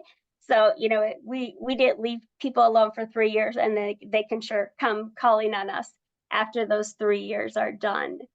When I look, I know there's plenty of people in the audience today that I can connect to either current or past experiences with the ES3 grant. That's really nice to see that we have a lot of people in leadership positions that I know have gone through and experienced our grant. Back to you, Lisa. Yep. So for the application materials, they are going to be posted hopefully by the end of this week or early next week. And you'll be able to find them on the DPI disability category web pages. It'll be posted on the autism webpage, emotional behavioral disability, and other health impairment, as well as on the supporting neurodiverse students professional learning system webpage under the ES3 grant tab. So those, like I said, should be up by the end of this week, early next week. Part of what will be posted is application instructions, and those application instructions really give you a good idea of in more depth from what Risa shared this morning. We didn't have time to go real in depth, but if you are curious about it at all, please look into that application instruction guide. That'll give you a good understanding of the work of the grant, as well as it gives you a template on how to fill out the application. So you really have a good understanding of what we're looking for and what your readiness pieces need to be. So look for those again, end of this week, next week. This slide deck I know was shared in your Google folder, so you'll be able to come back to it and look at it when it is finally posted. And then finally, at any time, you can come and ask us. Email myself, Katie, or Risa with any questions that you might have about this 3-year grant opportunity. And you know, if you're at all interested or curious about it, we certainly are here to answer those questions. So that was our commercial break. We're not selling, we're offering. But we will pass it back to Deb and Rachel. Thanks, Eva and Risa. And yes, Risa, I am one of those colleagues that had an opportunity to be part of this grant. And what a fabulous experience. Both from the inside, from a teacher perspective, I was coached as part of the ES3 grant. And then from the outside perspective, I was a coach for the ES3 grant to other teachers within my district when we received grant funds. So able to make change from the classroom level through the district level. But what a fantastic experience. You know, not only for my own instruction, but for building and district level change. So those of you on the fence about it, there is certainly, I would not hesitate to try to get your team on board and put in an application. Katie, Risa, and Eva are a wonderful team to work with for this grant, and it has a tremendous impact on the students that we serve. So thanks for our commercial break. Much appreciated. I've been trying to watch chat. I did not see any major questions other than, can you apply if you haven't before? Absolutely. Of course you can. Yep. So thank you again, Eva and Risa. If we have questions come in, we'll be sure to send them your way. For the rest of you joining us here, we are now back to break time. So get up, take care of your needs, give your eyeballs a break from the screen, and we will return promptly at 11 o'clock oh my goodness, I am blinking and I don't have my notes in front of me. I was going to wing it. Michelle Ogorick. So we'll see you back promptly at 11. To start a few seconds early. At this point, we are excited to welcome Michelle Ogorick from the Early Childhood, Early Learning, Technical Assistance and Improvement. Not sure if that's a program, grant. I'm not sure what I'm supposed to put after that, but Michelle is going to be talking all things early childhood with us. And Michelle, you should have screen share rights when I stop share. If we just want to take a second here and make sure that works for you.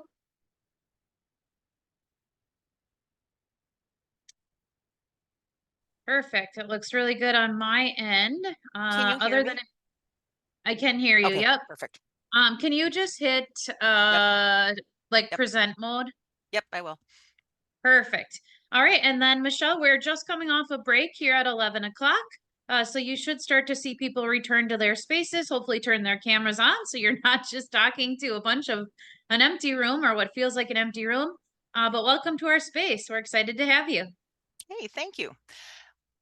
Okay, everybody, I know that we've been sitting for a couple hours, so I will try to make this as entertaining as possible. Okay, so what I'd like to do today is I'm Michelle O'Gork. I'm the statewide early childhood coordinator. What does that mean? I am funded under a grant.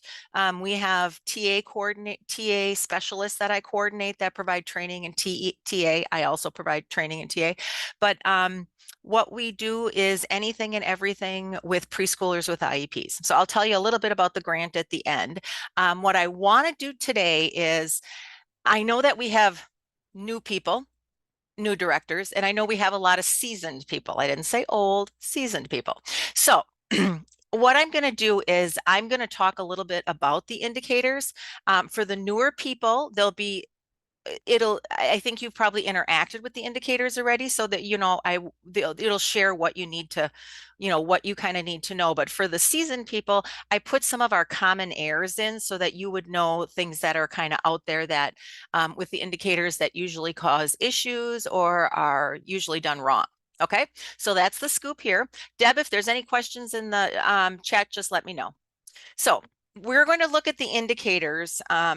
People say at a mile high view. We're going to look at it at 10-mile high view today. Okay, we're going to really look at it higher. We're going to look at some of the pointers for you and also some things that you can do at the end of the year so that if you're supporting people. So that's the scoop here. Let me start. So for each of the indicators, we're going to kind of do a who, what, where, when, and how, and why. Okay, so that you kind of get things in a short segment, but you also can kind of see the big picture. So indicator 6. I will tell you this, our indicators didn't seem to have as much weight, but once we were in the JFN notifications, it's amazing how indicator 6 was kind of elevated. So I'm going to talk about indicator 6 from all of these perspectives. This is indicator 6. Okay, so when we're looking at indicator 6, what you're really looking at, let me give you the easy way to have this. When you look at indicator 6, you're looking at the percentage of preschool kids that are attending. So when you look at A, those are kids that are in a regular setting. And this is the key. They get the majority of their services in that center, in that program. Okay. So when you look at A, we're looking at kids that are getting services in the classroom, in the regular ed classroom. When you look at B, it's usually a separate education class, separate school or residential facility. Really what it is you're looking at those kids that are in self-contained early childhood classrooms. Usually if you have 3-year-old self-contained classrooms. When you look at C is relatively new. We're looking at those kiddos that get services in the home. So don't worry. When we talk about C, people are like, well, we don't provide any services. We're really worried. OSEP just added C, and when they added it, we really aren't checking where people are with that. Usually in the state, people are around, the whole state's only around 5%, just to kind of give you an idea of what that is. Indicator 6 is a results indicator. So we're looking at a variety of things. A couple things I want to say about indicator 6. The who. So this changed 3 years ago. We are only looking at kids that are 3, 4, and 5, not in kindergarten. So it's your 3-year-olds and your 4K kiddos. Those are the ones who are involved. A lot of times people get our educational environmental codes mixed up with the big kids educational environmental codes. So let's think when we talk about this. When we talk about little codes, we're going to be talking about R's and B's. Okay, when you talk about big kids, I know you're talking about A, B, and C's, but they measure different things. Ours is a little unique. So you know, with the bigger kids, you're looking at access to typically developing peers. What we're looking at is access to typically developing peers, but the biggest component of ours is where are services being provided. That is the biggest component of ours. So that's a little different. People talk about indicator 6. So what you're doing is you're doing your preschool educational environmental codes. People talk about when do we do that? Okay, so for seasoned people, this might be an one to pay attention to. So when we recommend that when you do the codes, usually you do them at an annual IEP or initial. Usually they're part of your MIS system and you just do them in there. We do recommend that you also in the fall make sure that you change any codes that need to be changed before the October 1st count, because that's what's going to make your data accurate. So when school starts, I'll give you an example. If you have a kiddo that's in a self-contained 3-year-old classroom right now, okay? When they start next year, they're going to be in a 4K. So their code is absolutely going to change. So you got to make sure at the beginning of the year, you just put a tickler in your calendar that you send to all your staff, probably September 15th. Get those all changed for the October 1st count, because otherwise the data that you're looking at isn't always accurate. I'll tell you the biggest thing that we see across the state is inaccuracy in coding. So that is a huge, huge thing where we usually, when we go in and we help people, many times that's usually the first thing that we see. One thing that I want to bring to your attention is the decision tree. And this is usually what your staff are using to do the coding. So you can see, you go down the decision tree and you can get to the R's and the B's. But I just want to talk about this first question, because this first question is the most important question. And this is where early childhood is a little bit unique again. Does the child attend a regular early childhood program? Okay. Early childhood program has a much wider definition for us in the 3 to 5 world. If the kiddo attends a daycare, a group daycare or a family daycare or childcare, that's considered a regular ed program. Head Start, private public preschool. So the question is, do they attend a regular early childhood program? You need to know what they're doing when they're not with you. Okay, so you need to ask those questions. That's why sometimes people will say to me, our administrative assistant does the coding for this. I don't know how that would even be possible, because you have to know where the kiddo is when they're not with you. So you really have to have somebody that really knows the scope of that child's environment. Maybe if you put those notes there, an administrative assistant could code it. But realistically, the biggest question that people need to answer is a regular ed program. And childcare is one. So that's a huge thing that kind of comes into play. Now, the other thing that I want to talk about is kind of the why for some of these indicators. So when we look at this indicator, we're looking at inclusive services. We're looking at services are provided in an inclusive environment, okay? Because we're looking at kids that get service in regular ed, but we're also looking at kids that are in self-contained classrooms. So the ultimate thing is we're looking at that environment. This is part of JFN. Okay, so a couple things with relation to the JFN. JFN is only looking at indicator 6A. They're not looking at B or they're not looking at C. So the only one they're looking at are those kids that are in a regular setting, and you are providing the majority of your service to those kids in that regular ed setting. The key word here is majority.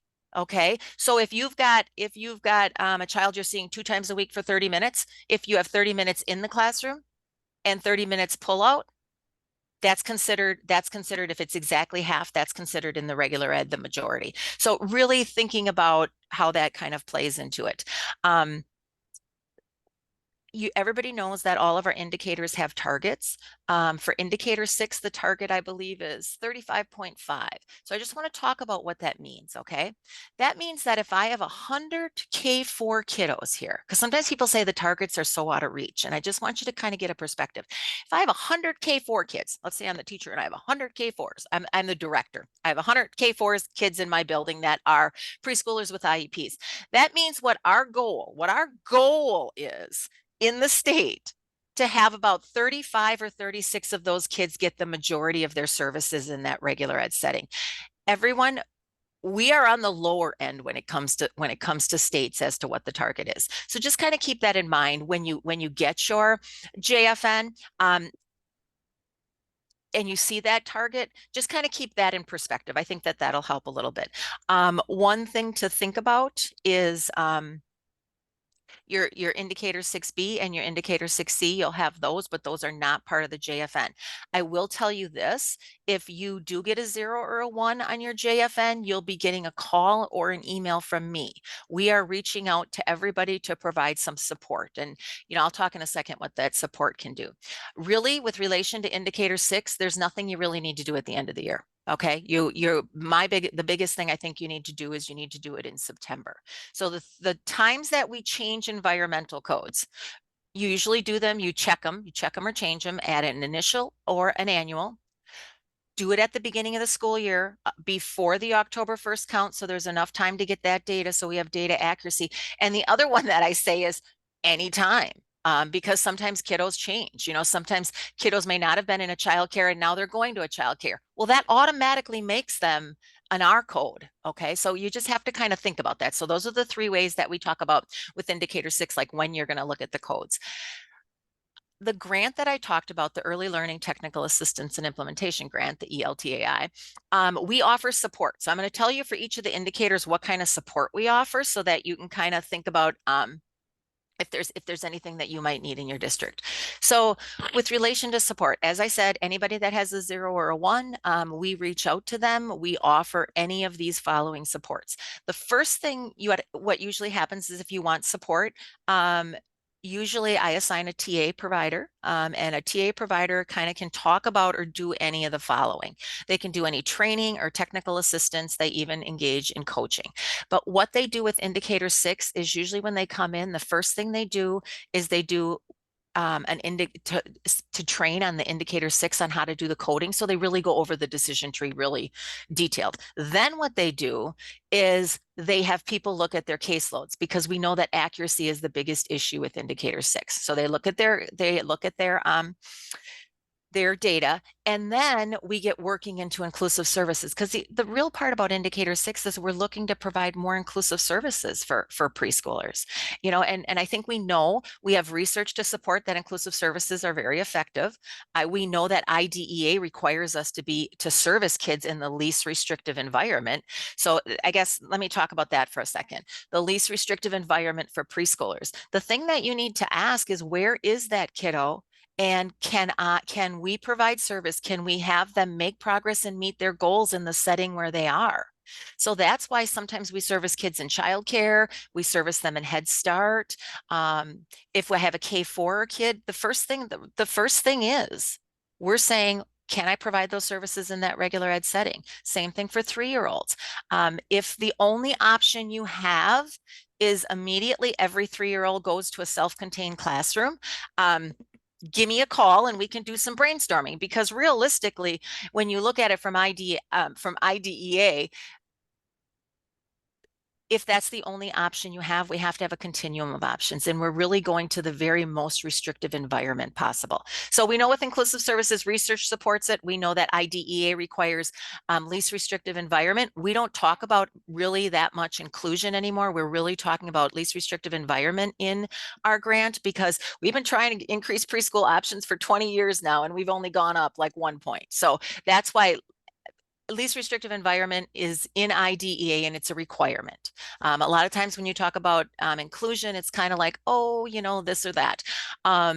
And inclusion's not mentioned in IDEA at all. So that's why we really are going from the least restrictive environment. And then the other thing too is I think that we as time and things have evolved, we know that acceptance and diversity are welcomed in all of our environments.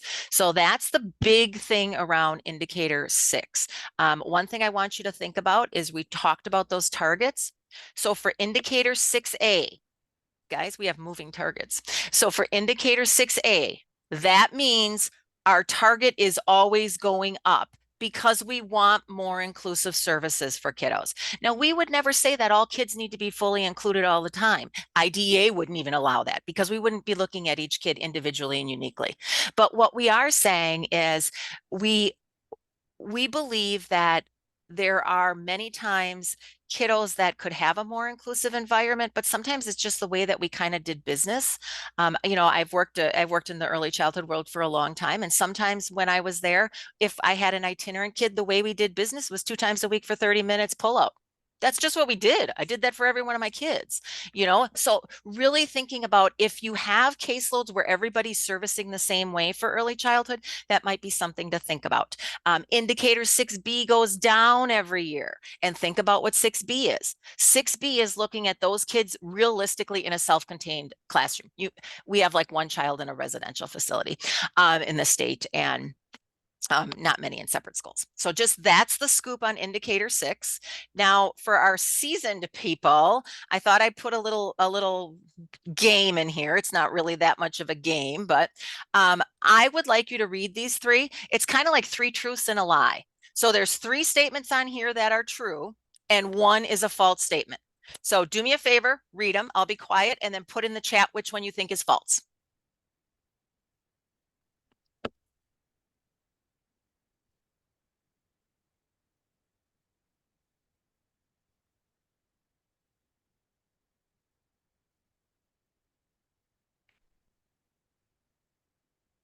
Just put 1, 2, or 3 in the chat, please.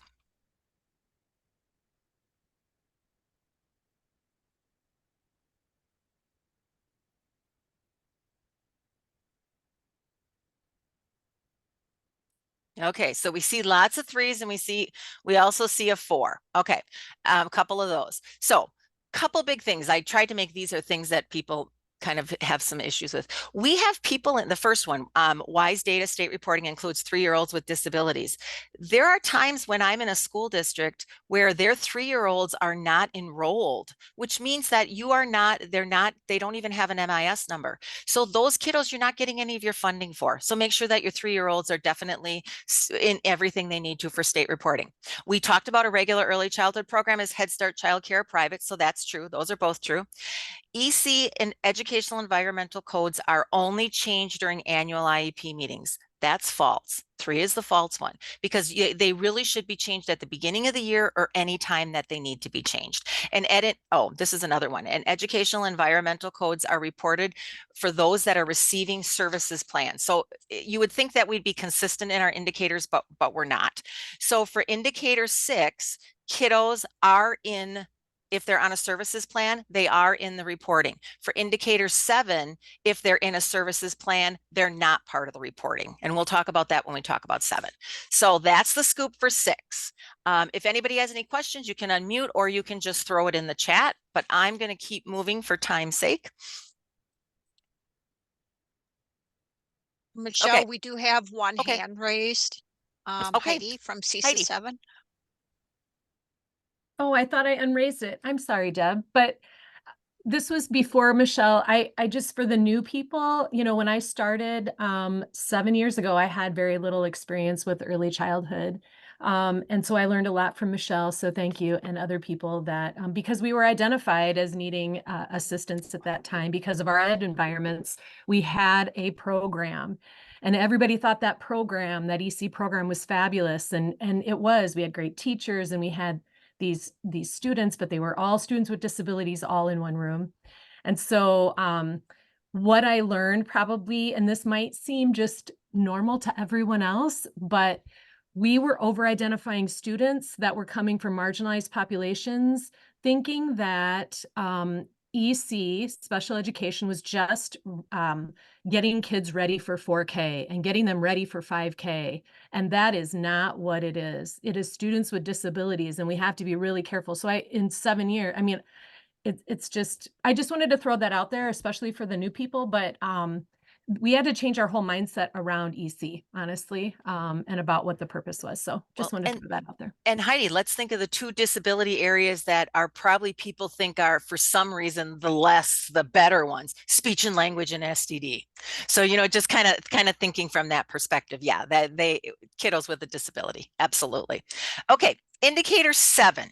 Let's talk a little bit about that. So indicator 7 is what we're doing is we're looking at, again, the percentage. So it's a results driven indicator. We're looking at the percentage of 3, 4, and 5-year-olds who are not in kindergarten with IEPs that demonstrated improved. So we're looking at 3 big areas. We're looking at these 3 areas of kiddos are showing improvement.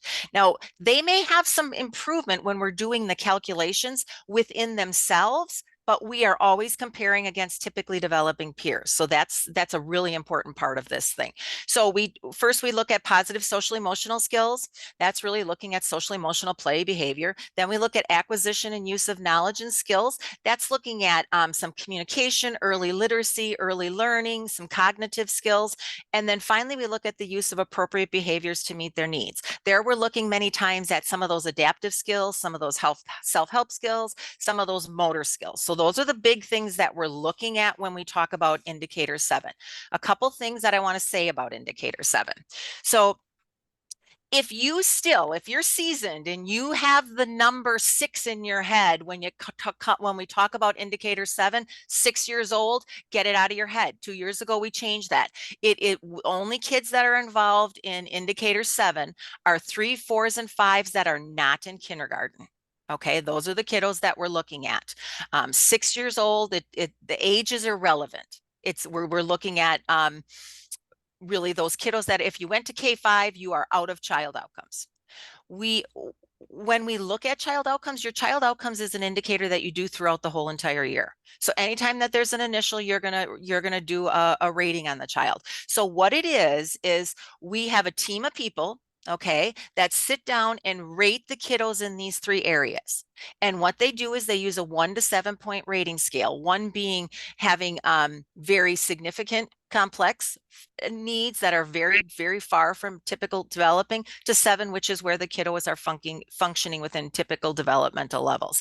And what we do is we rate the kiddos when they come in. So on that initial IEP, we rate the kiddos. Now, what you need to do is, and I'm not going to get in deep into this, the date of implementation on the IEP is their entry date. And I will send you to a place where you can find all this stuff. So when kids enter, we give them a rating of 1 to 7 in these 3 areas. When kids exit, we give them a rating of 1 to 7 in these 3 areas. This is what exit means. And this is super important to everybody because this changed a few years ago. So exit means if a kiddo moves out of your district, let's say they moved in at 3 and at 4 they moved out, you need to do an exit on that child. The biggest thing people do is they forget about those. They miss those kids. And then when it's time when I call and say, hey, this kiddo's 6 years old, and oh, that kiddo moved away 2 years ago. You got to have some type of system in your staff need to be trained that if a kiddo moves. So that's one way we do an exit. The second way we do an exit, this doesn't happen very often, if we do a reevaluation and the child is no longer eligible. So we identified them at 3 and 4, we did a reeval for some reason because maybe we were way off and they're no longer eligible. So you do it for that. Now the biggest one, the biggest exit, and this is super important because last year we had 1,400 kids that didn't have this done. Any kid going to K5, you must do an exit on that child at the end of the school year. Okay. You don't wait till the beginning of the school year. So really, if you could put like in a tickler in your calendar for May 1st, any kiddo that's going to K5, you have to do an exit on that child. Like I said, last year we had 1,500 of them and we emailed people and we tried to get them all cleaned up, and we got to get them cleaned up before the APR, because then those kids aren't in the APR. So just something to think about. So that's kind of like how we do the ratings, where you do it in a standalone application. You can't go through Wise Data, Wise Dash. You go through a standalone application. It's called the Child Outcomes application. Directors, you have the the ability, you're going to assign all your staff in the building so that they can engage in this, because all of your speech, all of your early childhood, sometimes your OT and PTs, they're all going to be involved in child outcomes. So they're going to need to have access. Typically, I'll be honest, this is the way it is around the state. Speech usually are the leaders on the team when it comes to students that have students that have communication needs and they're not getting any other services. Kiddos that are getting more services in education and early childhood, typically that's the person that takes the lead on the team. So that's what we have there. This is not part of indicator 6A. This is not part of the JFN. This is really looking at the effectiveness of your services. We do have something new that we're offering because we realize that your people are putting so much time and effort in collecting this. Child outcomes is a pretty timely process, and we weren't doing anything with the data. We now have a way that reports that I can show you and do things like that you can look at your data to see what kiddos are making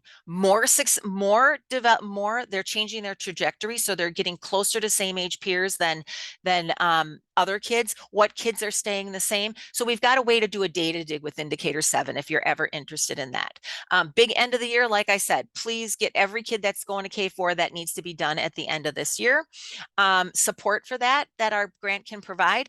Sometimes we go in and we look at the whole system. Sometimes we go in and we do training. So with indicator 6 or indicator 7, we do training for your staff. We're 100% no cost. Usually we're virtually, if our people are all over the state, so sometimes they might come in. And then the other newest thing that we do is we can look at your data. So that's another new thing that we're doing if you want to look at your data. So that's the ins and outs of indicator 7. Indicator 7 is long and complex, and yeah, it's just the way it is. If you ask your staff, they love indicator 7.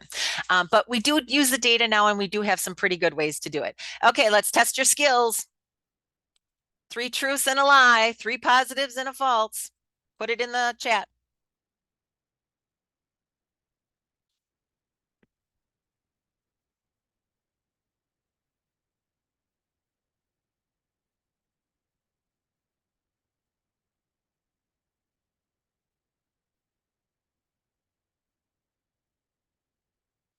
Oh, I forgot the word not.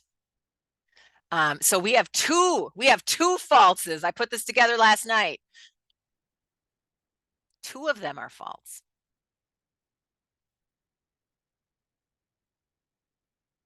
Okay, we're seeing all kinds of numbers. Okay, we got a group that's on the ball. Absolutely. Okay, so the child outcome application. There's no way that it's notifying when exit records need to take place. That's why you need to have a system, because it doesn't know when a kid moves out of your district, or they don't know, because some kids in K4 are retained. So that's kind of the scoop with that. Transfer students are included in child outcomes. This is the biggest thing that people forget. When a kiddo initials, everybody does the entry. They do it great. But when a kiddo moves into your district, you have to do an entry on them. I know another district did entry and exit on them, but you don't need to worry about them. We just need to worry about your district. So when a kiddo comes into your district, because we're measuring the effectiveness of the services in your program.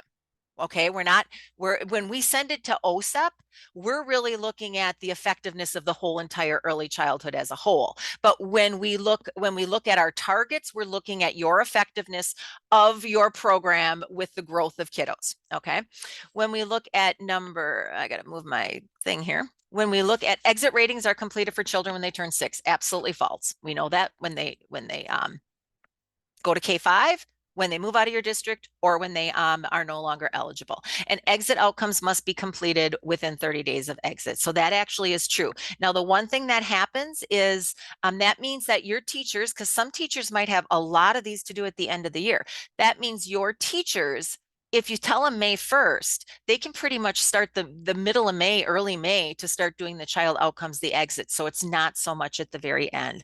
I do know some school districts that have kind of like a checkout system for their teachers, and they do put child outcomes on their exit, to make sure everything is completed, because that usually is a big thing that is really, really forgotten. Okay. One more indicator. Early childhood, we have 3 indicators. We have 6, 7, and 12. So indicator 12 is really preschool transitions. And what that is looking at now, indicator 12 is a compliance one. It's actually a pretty easy one. It's very easy. It's a compliance one. It's looking at those kiddos that were referred from part C, so birth to 3, okay? We want to have developed an IEP and have it implemented if they're eligible on or before their 3rd birthday. Okay, so that's what we're looking at here. A couple things to think about with this. This again has its own standalone application. It's got the preschool transition application. And new directors, that's where you're going to get all the referrals from birth to 3.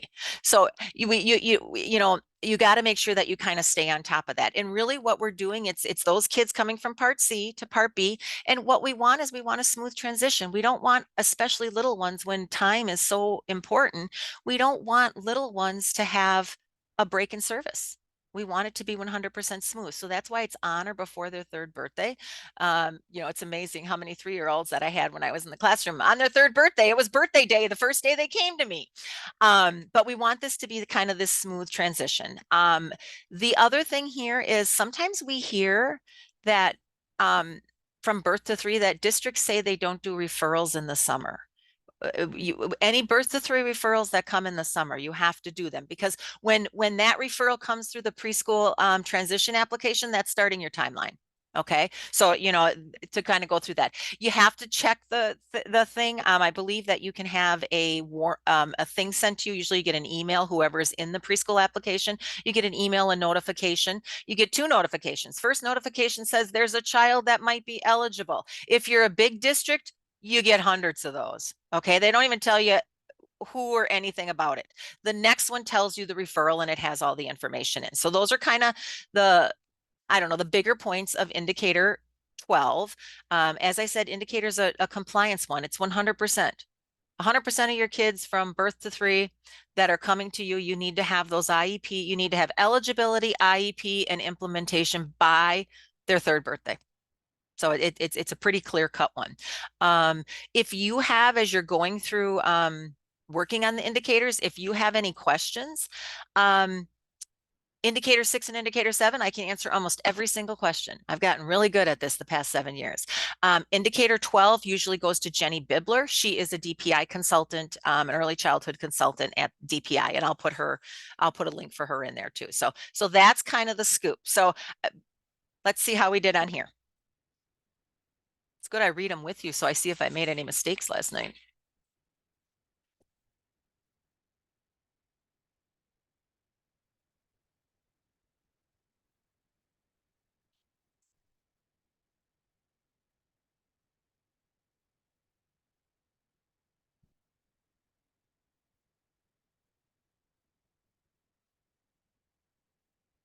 Have a few more people see if where we're going with this.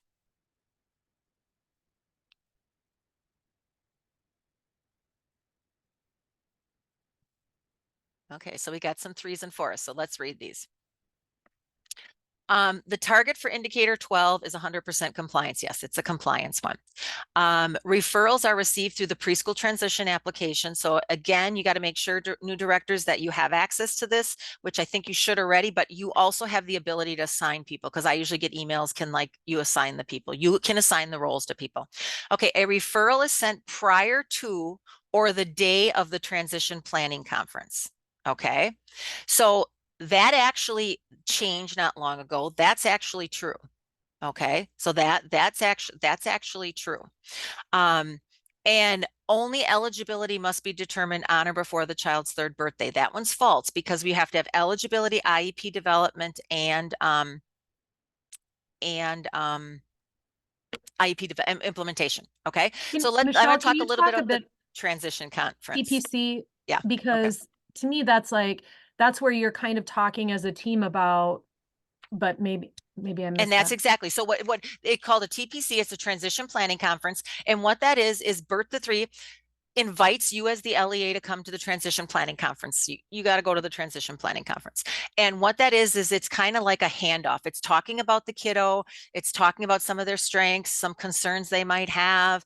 You actually meet with the parent and you talk about not what services you're providing them. And you're not like, this is your chance to get everything for, an interview and stuff like that. You're just telling them what services that you have in your program, your continuum.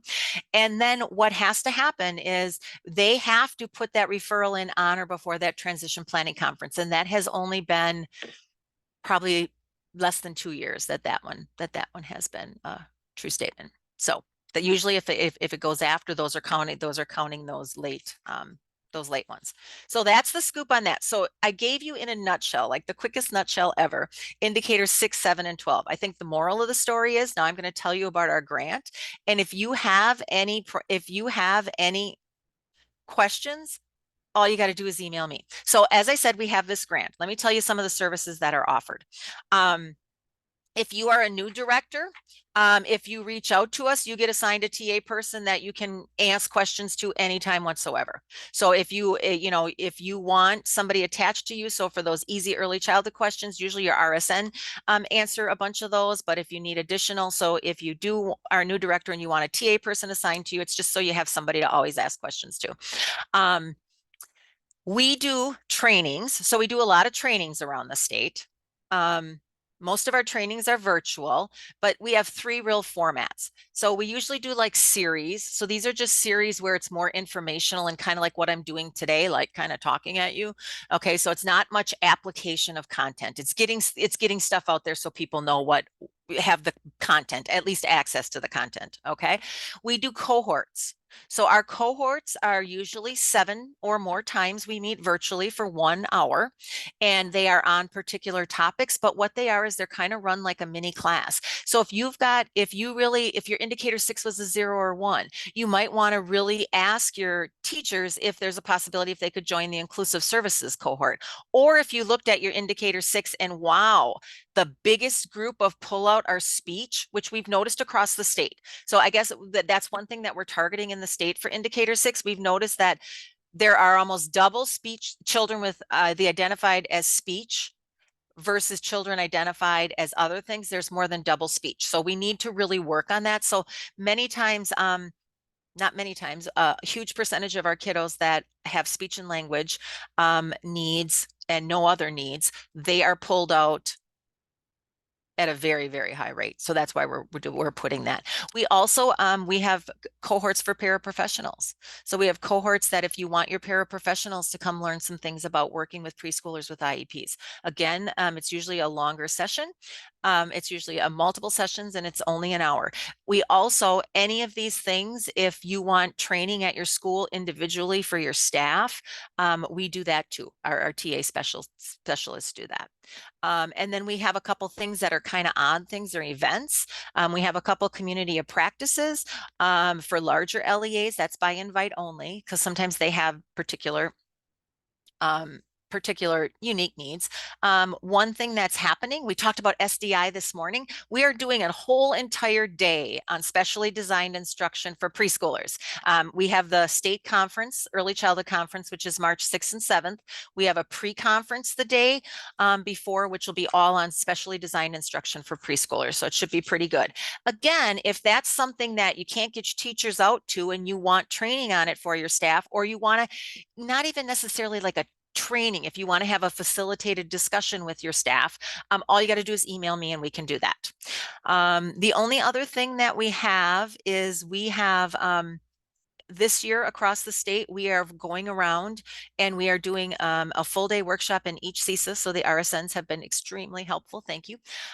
We are doing a full day workshop on assessment, evaluations, and eligibility for preschool. So it's taking some of the components of the comprehensive evaluation, but also looking at best practices for early childhood. So that's something that's out there. So when you will find out, okay, hold on one second. You will find out where everything is and what's all offered when you sign up for the early childhood listserv. I will tell you this, we don't know why, but it's going to spam for a lot of people. DPI and my CISA are all looking into that. So, but all you need to do is in an email, put subscribe, subscribe, ECSE, the whole entire thing in the to part of an email, and just send it, and then you'll automatically be on our email list. You'll know everything and anything early childhood wise. And it's not just professional development that you'll know. When there's changes with indicators, you'll be the first to know it for that too. So we do the professional learning. Okay. We also do technical assistance, and 2 ways you can get technical assistance. And what I mean by technical assistance is anything and everything relating to preschoolers with IEPs. What we do is we provide whatever service you need. So you can click on the TA request. It's 4 simple questions, your name, it's not, it's very simple, or you can just email me, and then you will be able to just ask for the help, and we're here. I think we've had over 180 TA requests already this year. So sometimes it's for something small, sometimes it's for something big, just to kind of look from that perspective. The other thing that I wanted to say, some of you, I know some of the districts here, one other thing that we do that is unique, but it's only by invite only. Districts that, larger districts that have been struggling with indicator 6A, we provide very intensive technical assistance to them, where we engage monthly and we are really focused on that improvement of indicator 6. But if you are a smaller district and you get it, your JFN comes out and you've got a 0 or 1, you're probably going to hear from me.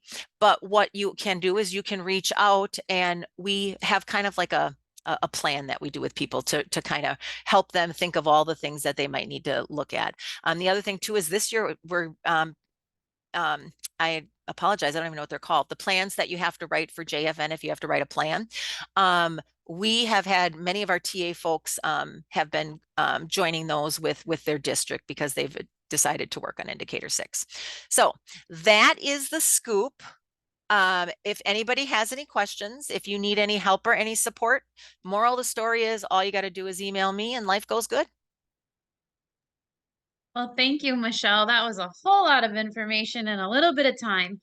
I do think I saw a few things come into chat. Are you willing to do a little bit of Q&A, as I think we do have a few absolutely. minutes? Okay.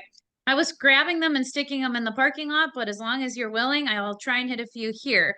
One of the comments was, I'd like to indicate that many of the early childhood students are speech and language only. They're not being pulled out, but they're 3 and are at home often, but receive itinerant services at the school. And so now we're getting dinged for that. Can you speak to that a little bit? Okay, let's talk about that. I'm not a lazy person, but I like to pick the low-hanging fruit. So let's look at your JFN notification. You just got a 0 or a 1 and you think it's all your 3-year-olds. I can almost guarantee, unless you've got like this year, high 3, way more than your K4, look at the low-hanging fruit. I understand that 3-year-olds are the hardest ones to serve in the state. Realistically, if they're in a child care, that we can start looking at those options. But realistically, if you're kind of just coming it from the JFN perspective, which I'm hoping you come from a bigger perspective, but when we go in and we work with a district, we have you look at your K4 kiddos first. You look at your K4 kiddos, and I can guarantee you, unless you have like double 3-year-olds than 4s, you will be able to make an unbelievable amount of progress. The biggest thing that happens with us is usually that's the one, low-hanging fruit. We pick the K4 kiddos. Okay. And then another one was, can you talk a bit more about indicator 7 in relation to that it's not about child growth versus the impact of programming? Okay, so when we look at indicator 7 came out from OSEP because they had no way to look at the effectiveness of early childhood. So that's why indicator 7 came about. And what it is when you do the ratings at entry and you do the ratings at exit. So remember, each time you do those ratings, you're not comparing how much growth the child made. You're comparing where they are with relation to typically developing peers. Okay.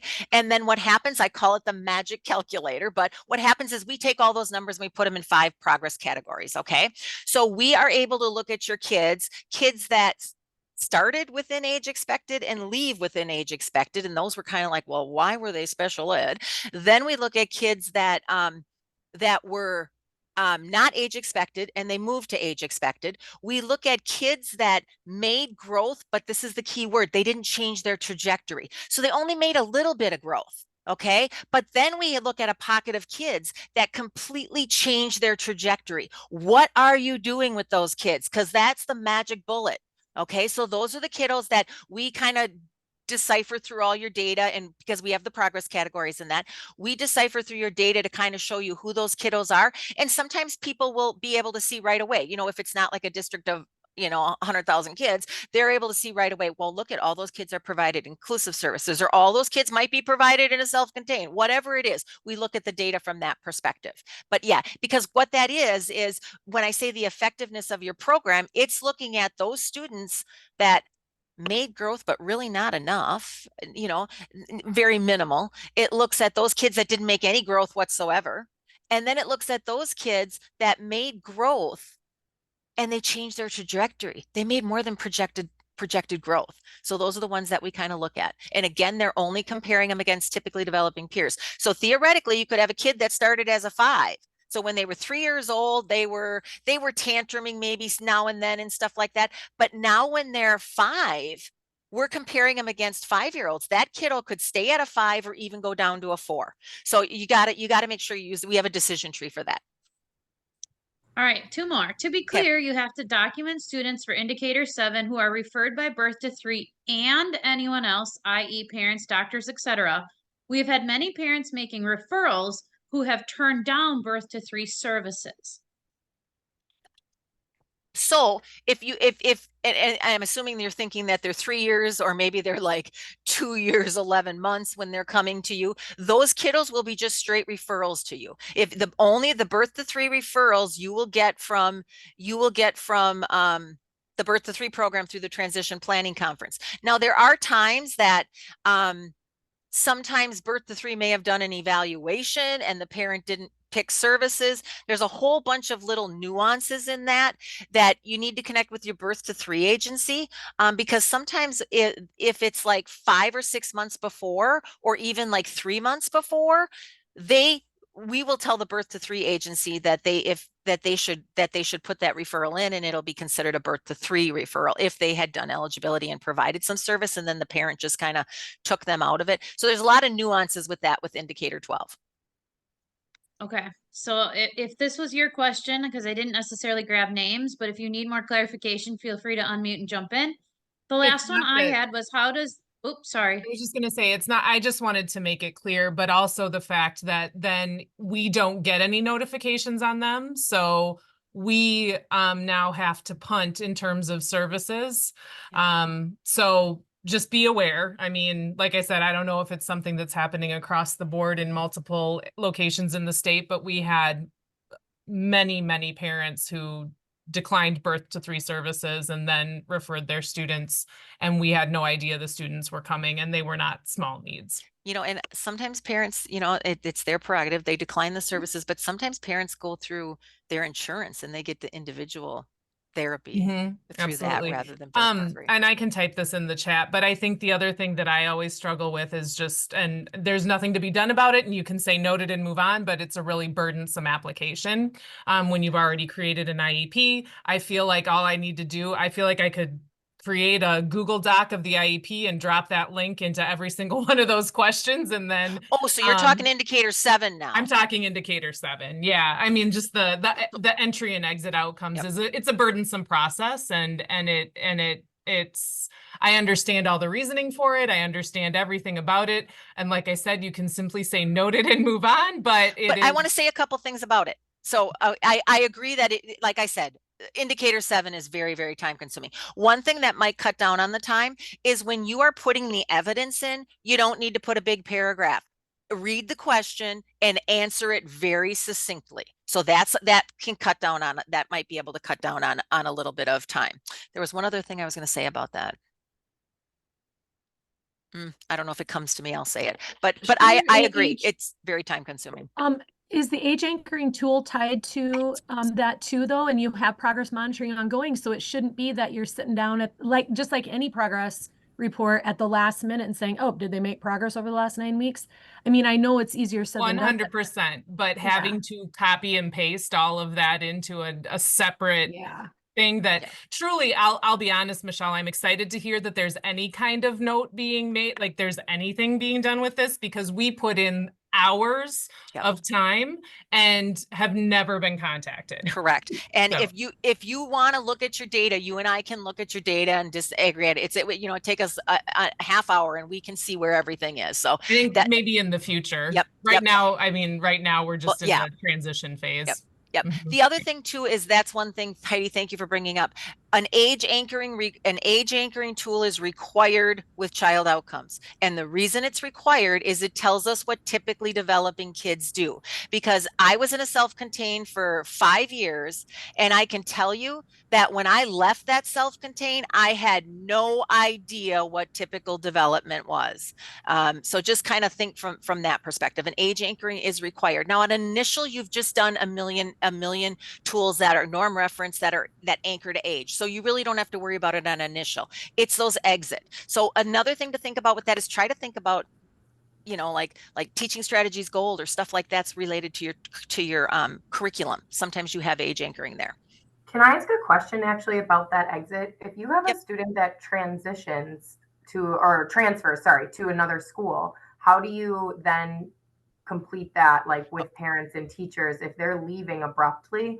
How are you completing that exit with that age anchoring tool? Okay, so for that particular one, you might not have parent input, or if at the last IEP the parent had provided some input in the IEP, you can do that. But your team, when they leave your district, your team is sitting down and doing an exit. So your team has been working with that kiddo, so you'll be able to do the exit. Where it becomes difficult is if you don't do the exit, and then I get an email when they're 5, and then it's been a year and a half, we still make you go back to the old IEP and do it, because we have to have the kids in our thing.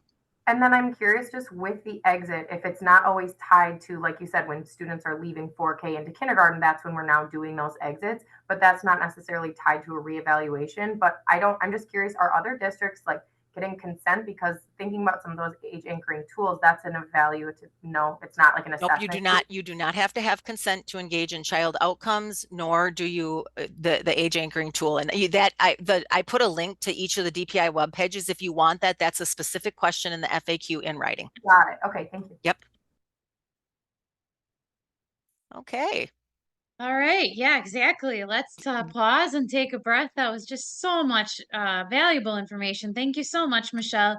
There are a few other things in the parking lot, and between myself or Deb or someone from our RSN team, we'll be sure to get you the parking lot so that you can hopefully give us some feedback on some of those. All that being said, though, I do want to bring us to a close and be respectful of our time. Our next meeting date is March 6th. That is at 10 to noon. One of my colleagues, if you could drop the registration link in the chat, I would appreciate it. Some of the topics are mandated reporting with Julie in City and some transition improvement grant or TIG work with Pam Jensen. And then, of course, I just want to bring us to a close here on behalf of RSN, DPI, and WCAS. We just want to wish you a wonderful afternoon and thank you so much for participating with us this morning. Again, if you have any further questions, please post them in the parking lot. And we encourage you to take our survey or questionnaire to give us feedback as we plan for the 24-25 school year. Thank you so much. Have a great day.